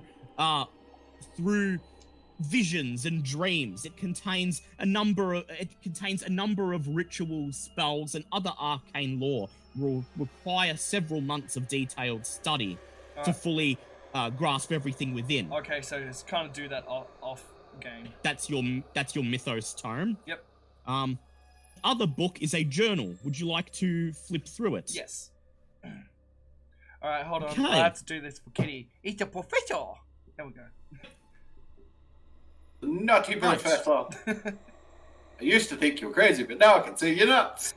There are several entries of significance in the journal, going back to the professor's time at Miskatonic University. He explains how, as he gained tenure, he gained access to the restricted section of the library there, where he encountered several mythos tomes and began to gradually be indoctrinated into the mythos as his sanity waned.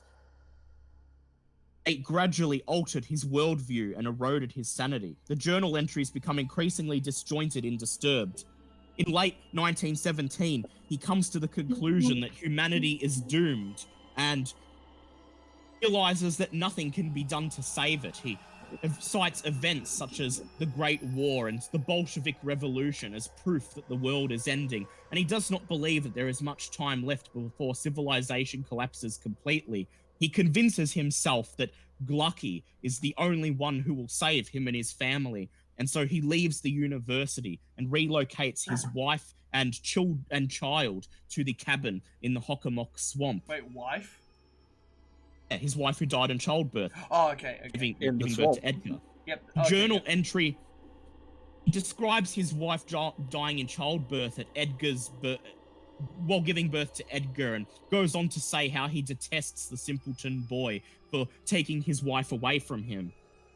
The journal entry for August 23rd, 1918 briefly describes the incident where his son Junior was attacked by an alligator. He states that his son Junior jumped in front of Edgar to save him from the alligator and was fatally wounded by the creature. Professor, on the brink of madness, decides to try one of the rituals in his mythos tome, a ritual designed to bring someone back from the brink of death, to bring them into the service of Glucky. It brings his beloved son Junior back at a cost. The creature that had been Junior possesses remarkable regenerative powers, which are what saved his life, and he developed gills, which allowed him to breathe underwater. He lost the ability to speak, although he still seemed intelligent. He was now 8 feet tall and green, and his body secreted a strange slime that seemed to infect other creatures and change them in subtle ways. Professor reported that his son had been killed by the alligator, but from this point on, Junior lived in the lake, needing to spend most of his time submerged.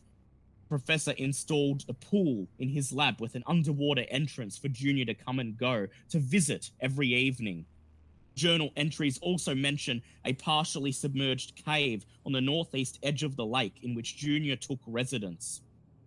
It was here that the professor discovered a large crystalline rock, and as it stated in his Revelations of Glucky book, interpreted this rock as being something evil that would prevent his son as a servant from Glucky of surviving. And so he dragged it out into the lake and offered it to his god. A vision of his god appeared and absorbed the crystal and was never seen again. He then goes on to talk about several times where his son visited through the underwater tunnel, spending time with his brother and father. During one such visit on a cold night, the professor lit the fireplace and Junior reeled away from it, terrified. Latest journal in the entry, made only days ago, details Kaitlyn's visit and her subsequent capture by Junior. Professor believes she'll be written off as lost in the swamp, just another victim of the Hockomock's mysteries. He now intends to mate her with Junior to see if they can produce offspring, provided his tests show that they are biologically compatible. No. Goes on to say that his son, introduced to Kaitlyn, quickly infected her with a black gnarled tentacle, implanting small white eggs in her body, from which the strange substance would secrete, eventually mutating her and placing her under his son's control. Okay. Good thing you killed her. Yes. He lists the experiment as a success, and then writes that he will continue to observe what happens. That is all that is in the diary. It is at this point that you remember the tentacle bursting forth from the infected dog and lashing Ernest on the wrist. Did we all see that? Actually, no, I don't think you guys saw it. We did see it, but he hid the wound. Yeah, he hid the wound. Yes, he hid the wound. Well, I'm just curious if I saw it, because if I'm insane and I saw it, I'm going to go shoot him. And also, I would like Liam to do Liam at this point to do an intelligence check. That's wait, what is my intelligence? Intelligence. No, that's a fail. Yeah. It's fine. Although you do recall, you read in the diary that a blue crystalline rock was dragged out of the cave and offered to the god, who absorbed it. And from your experiences last time, you know that the more of these crystals that are offered to Glucky, the easier it is for him to return to our world. It happened 10 years ago, and so you weren't able to stop it, but if indeed one crystal has been offered to Glucky, this means he is now one step closer to returning. Well, at least we destroyed the last crystal. Yes. Right, what do you tell your partners any of this? I feel like telling the currently insane one would be a bad thing, so I tell Ron. Right. Dylan, I'd like you to make a listen check, please. Oh shit. Oh no. That's a hard Okay. part. As Tom Selleck pulls Ron aside and begins to summarize the salient details of the the diary, you manage to catch whispers of a tentacle infecting somebody with Junior's fluid. And so you, at this point, walk out to the lounge where Ernest is sitting, trying his hardest to see through the wounds. Ernest, make a luck check, please. Sure. Oh wow. One. Okay. You hear the sound of panicked movements coming into the room in front of you and the sound of a pistol being cocked. Cool. I'll fire at the sound. Right? I mean, Firearms check. Sorry, go on. Has he got his weapon ready though? Contested firearms check, please. Would that be with disadvantage because he's blind? Firing in the... Okay. All right, my Bang. firearms is 85. So what is yours? 50. Yeah. Okay. You fire your gun at the incoming noise. Roll for damage, please. Oh. Oop. Oop.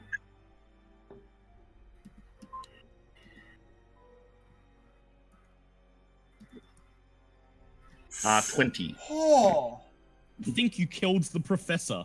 Did you? Absolutely. God Yep. You damn! hear the Jesus. sound. You hear the sound. You hear a loud squish as the professor's head explodes like a watermelon, and you hear the sound of something heavy hitting the ground. The other two of you hear a gunshot from the other room.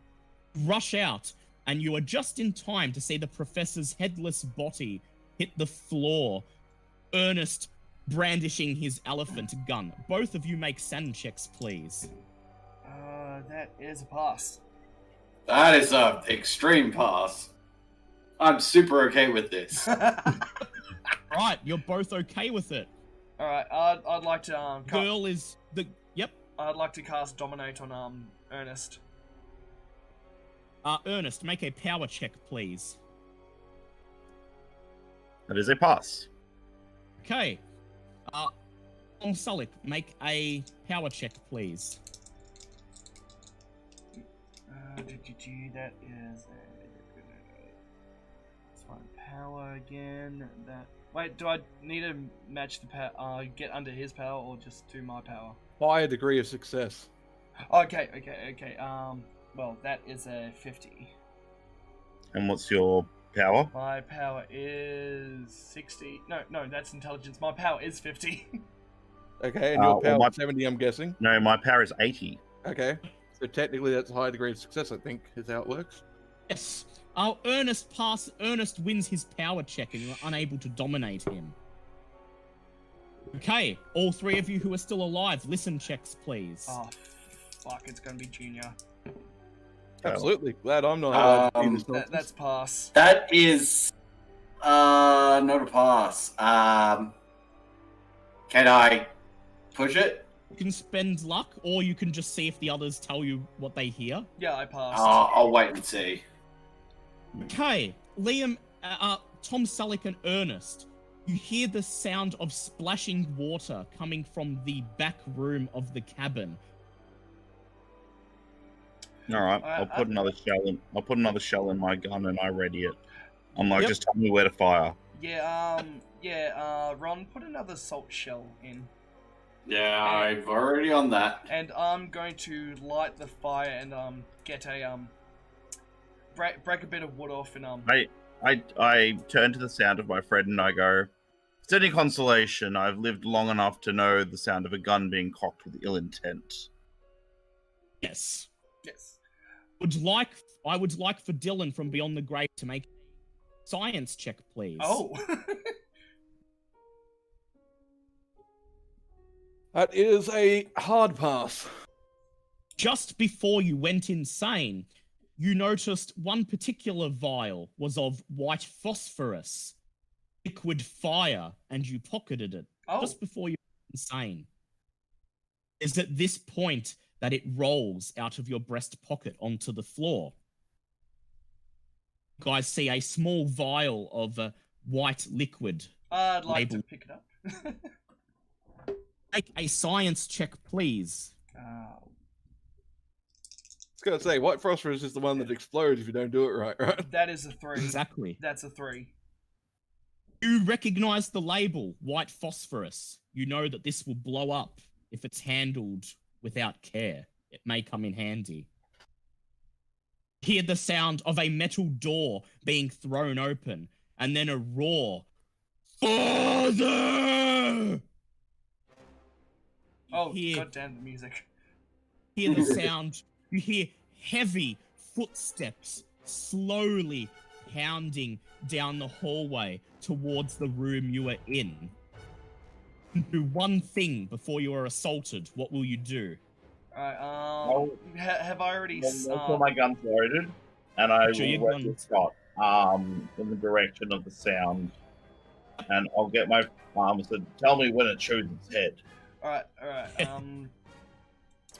You gonna light the fireplace?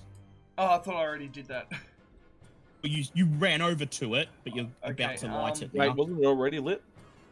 Yeah, well, it was already lit, but it's starting to die down. You might have to stoke it a bit. Oh, That's okay. fair. Alright, we might actually need Ernest for this, so can I cast Cloud Memory? Because you said he could forget about being blinded. All right, Ernest, do a power check, please.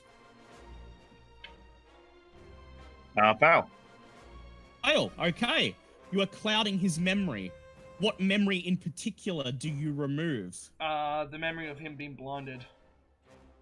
Right. You, Ernest, suddenly your vision returns. In fact, it was never gone. Don't know why you've been sitting on this couch, clutching these wounds. You appear to be just fine. Yeah, you fucking Well, idiot. tell you who. I position myself next to the fire and I'm ready as shot. And that's 1d3 sand from you, Tom Selleck, I don't know. casting the spell. Oh, 1d3. Ugh. 3 sand. Okay. What will Ron Constantine do? Pointing my gun down the hallway, ready to fire. With your I assume with the salt. Yeah. Yes, with the salt The shells salt- ready to go. Salt shells are ready. Right? Who's got the lowest luck out of you three? What's mine? I've got 50. I've got 53. 50. 53. What have you got, Ernest? 39. 39. Ernest, make a luck check, please. Oh, Ooh, wow. 1. Thumps. You hear something bashing at the wall on the other side of the room. The wall adjoining this room with the kitchen, but it's unable to break through the wall. You hear a roar, roar, and the footsteps continue pounding down the hallway. Ernest, make another luck. Actually, no, you've had. Would like on Constantine to make a luck check, please. Oh, god damn it. Oh, shit. As you aim your guns towards the door leading out into the hallway, there is a loud crash! And as Junior bursts through the wall beside you, from the edge of the dining room, you are flung to the ground. You see Junior enter, an 8-foot-tall, half-man, half-fish, humanoid creature, simultaneously resembling a waterlogged corpse and some sort of terrible reptile. All three of you, send checks, please. It's a pass. That one. Oh, nice. That's an Pass. extreme pass. Okay, that's a pass from all three of you. Okay.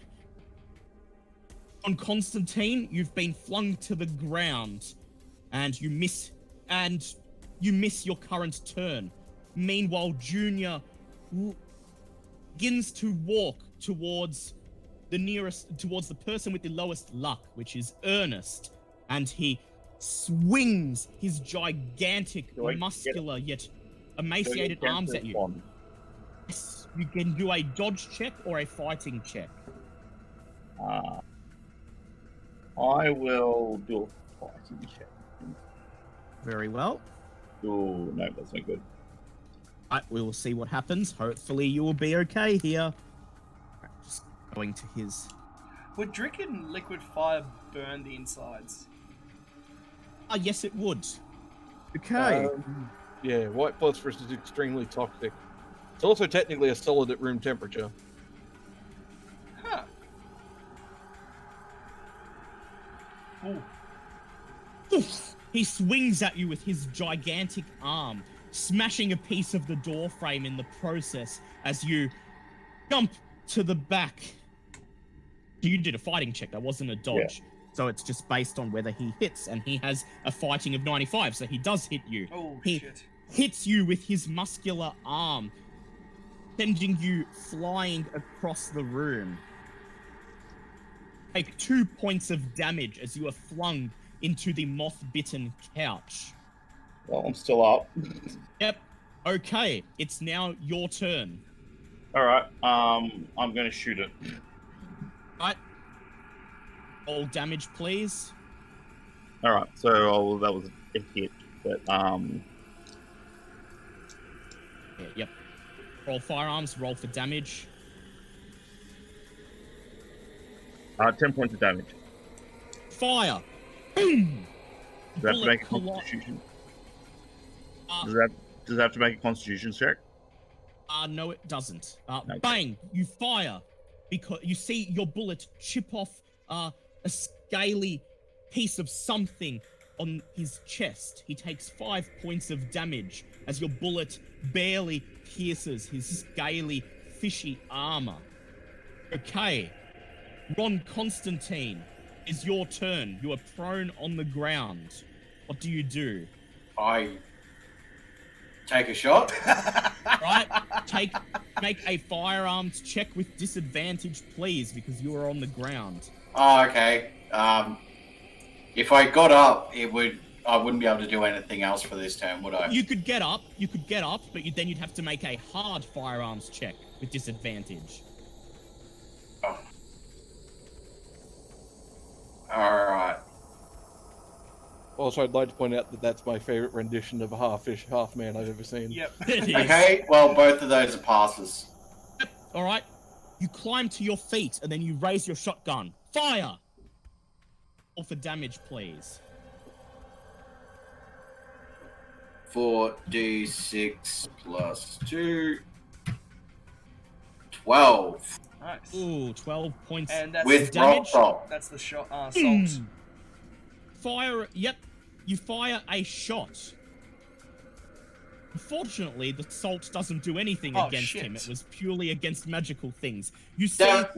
see your shell collide with his scaly outer skin and blast some of it off. He takes 6 damage and roars in pain.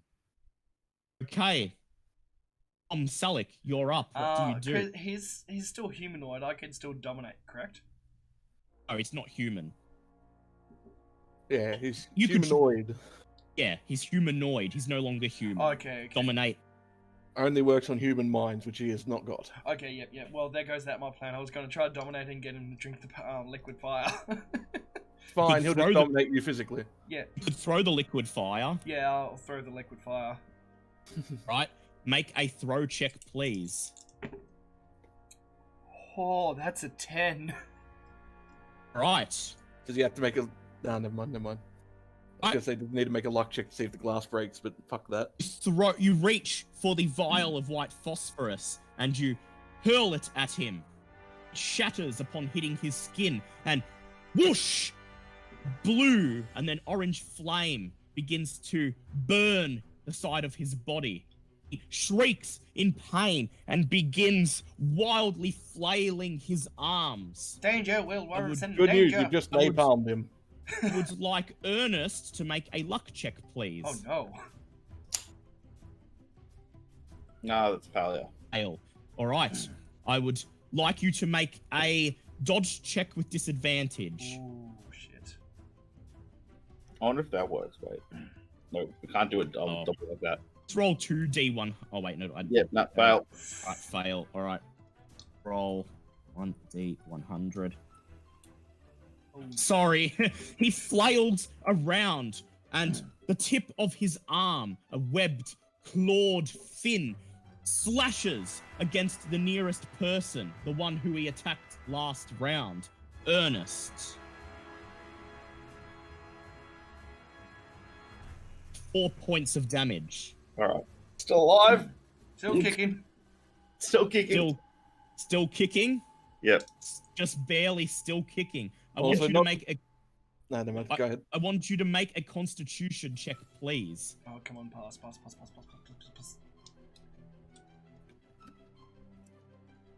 Pass. Nice. Us.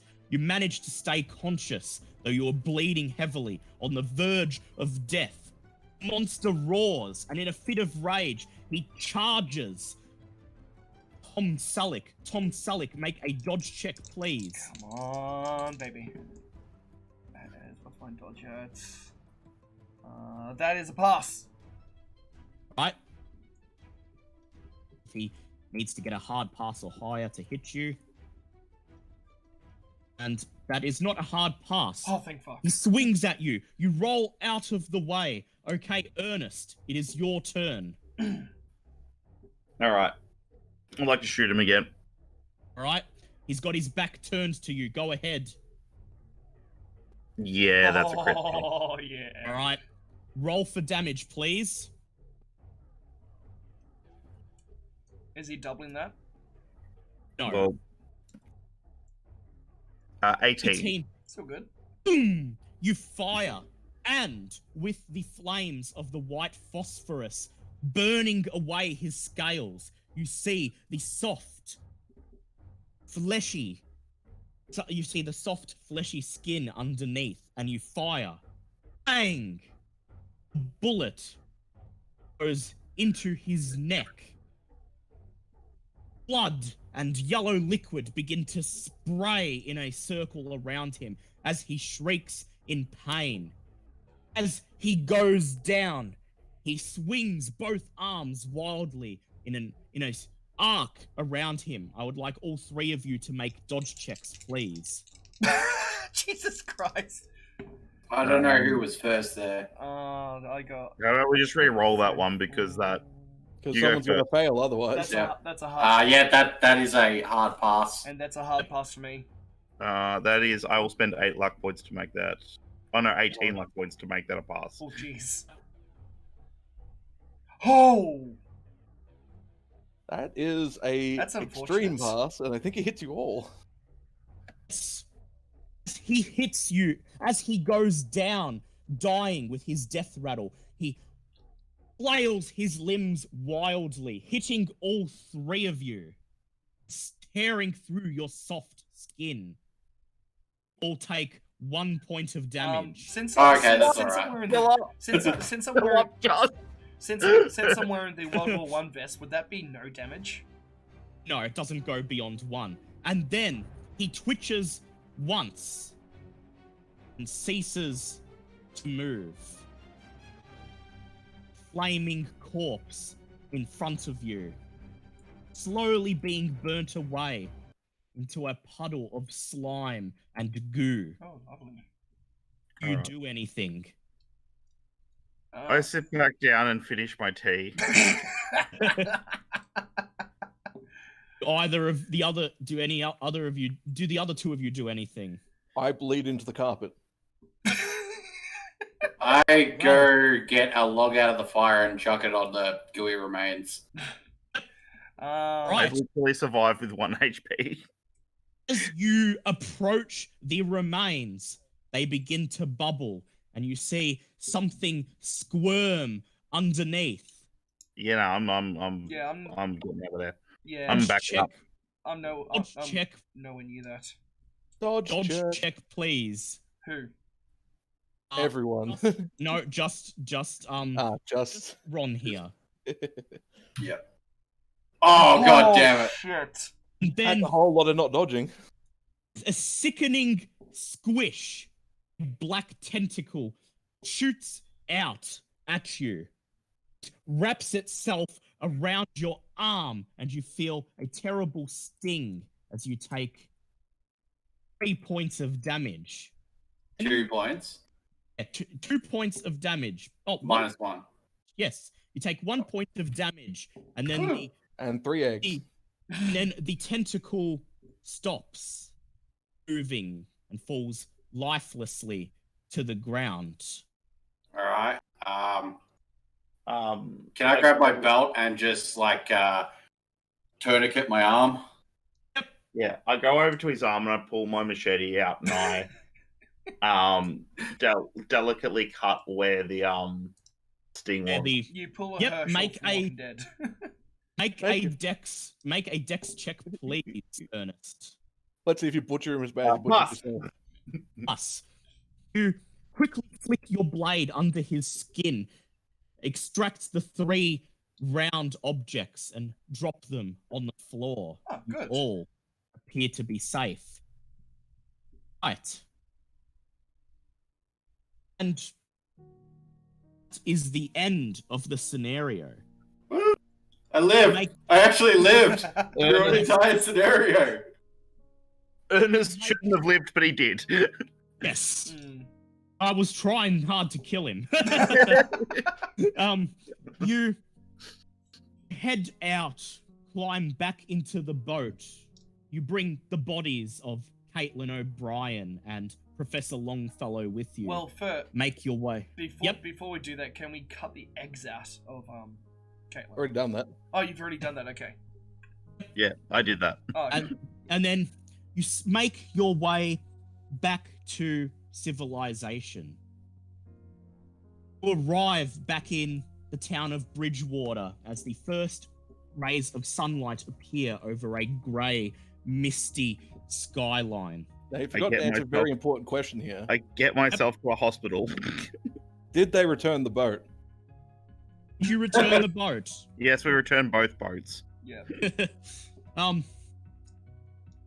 Professor Woodrow, Mr. Woodruff, the editor of The Independent, is crestfallen when he sees Kaitlyn's limp corpse being carried over Ron Constantine's shoulder.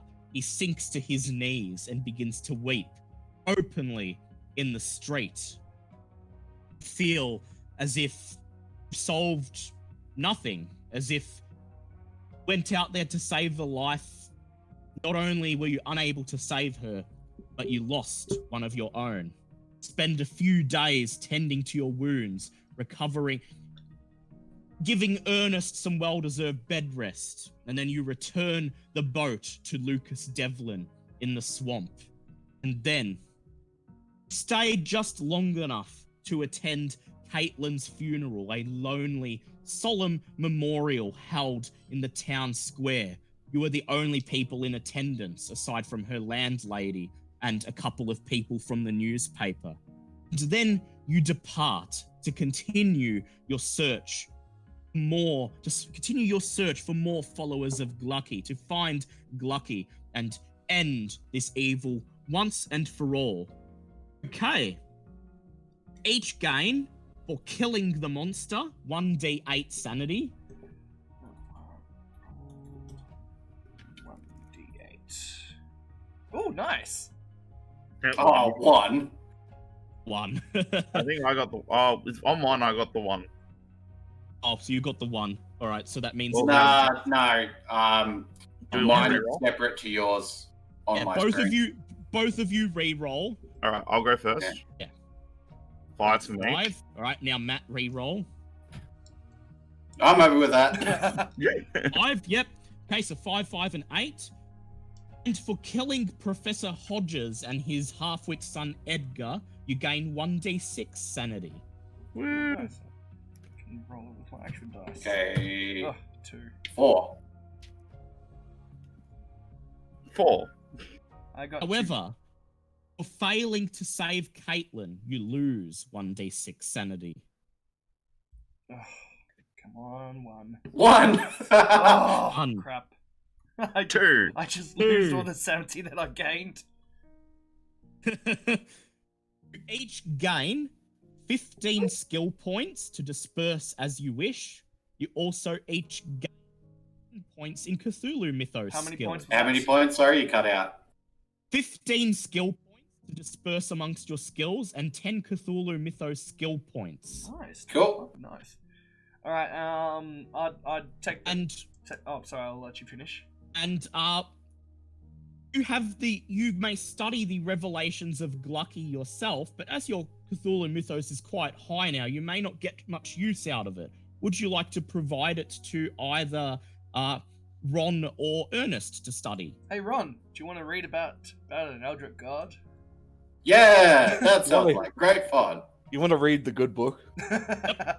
No, it's the bad Spend- book. You spend some time after this ordeal studying the book, The Revelations of Glucky, Volume 4. I would like you to lose 1d6 san, please. Show me number 6. 2. 2. But you gain 5 Cthulhu Mythos skill points, and you learn the spell Ooh. Rack. Ooh, rack. Rack. W-R-A-C-K. Nice rack. As in rack with pain. Yep, it costs 3 MP and 1 sanity. And what it does is if you succeed on an opposed power roll with the target, they are racked with terrible agony. They must make a sanity check, and regardless of whether or not they pass, they are blinded Oh. 3d10 minutes. Oh, Oh, hell yeah. that's cool. You probably can't tell us this, but is it effective against all targets, or is it not It clear does on not that? specify human. Any target that is able to comprehend what is happening to it. Cool. Yes. You have 1 spell, and you've survived. What about Yay! what about luck? Do we gain any? Oh, yes. This is Each a of first you- for me. Each of you now make a luck check. That is a fail. Ah, god damn it. Fail by That is a 1. pass. I'm gonna re-roll mine because I No, don't. no, don't you want to fail? Yeah, we No, want to sorry, that fail. was a You do fail want- for me. That's what I meant. I failed by I got 1. 87 and one's Right. 30. Alright, so you both gain 2d10 luck. Okay. 2d10. Okay, I'll just roll it here. Okay, I'm about to roll. Roll 6. There we go. 6 luck. 2d10. Let's hope Tom gets some because Wait, he's seriously didn't you low. pass? 15. 15. Oh, And I get yeah. 17.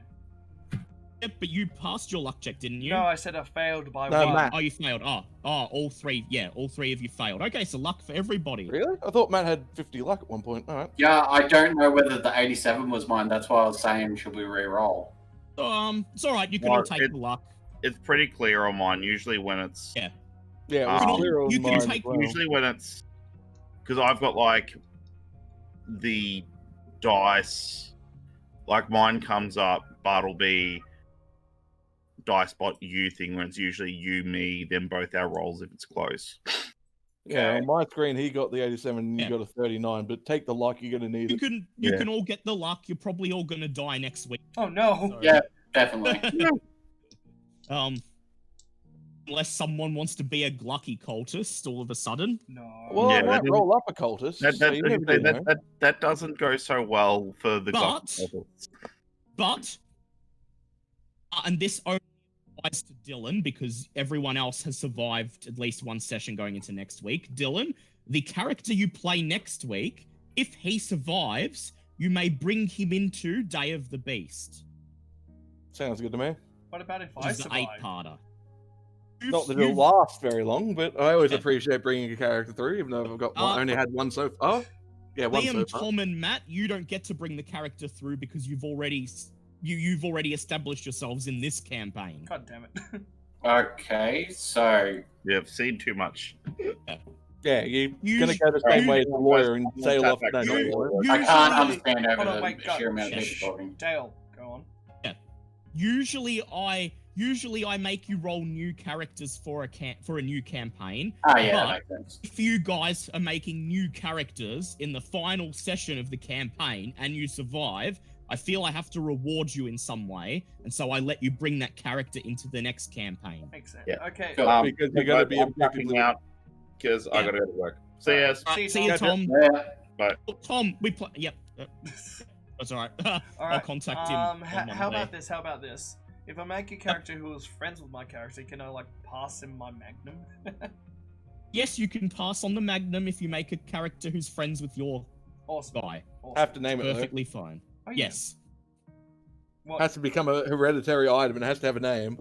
Likewise, if you die next week, you may create a character who's a friend of your character, and he may be who receives inheritance from your dead character. Like my last 2 characters. Yeah. Alright, cool. He's done. Alright, well, I'll be back in a sec. I'll just end the stream. Yeah, no problem.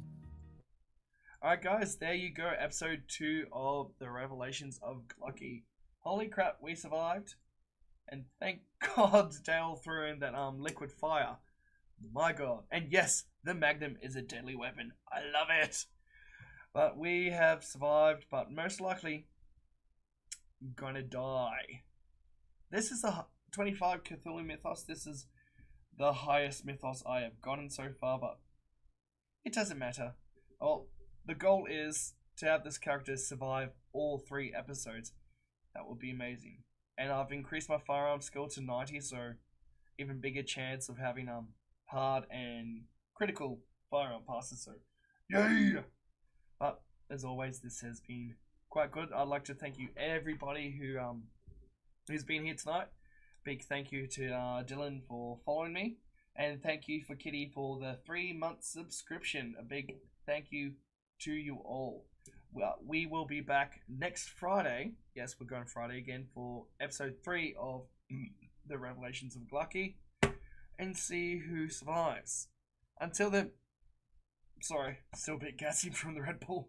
Until then, my friends, if you haven't already, hit the like, sub, and follow button, as well as smacking the shit out of that like button. And if you enjoy what you see, tell your friends, bring them along. I'm sure they would like it. But until then, my dear friendos, I will see you next time, sometime soon. Bye!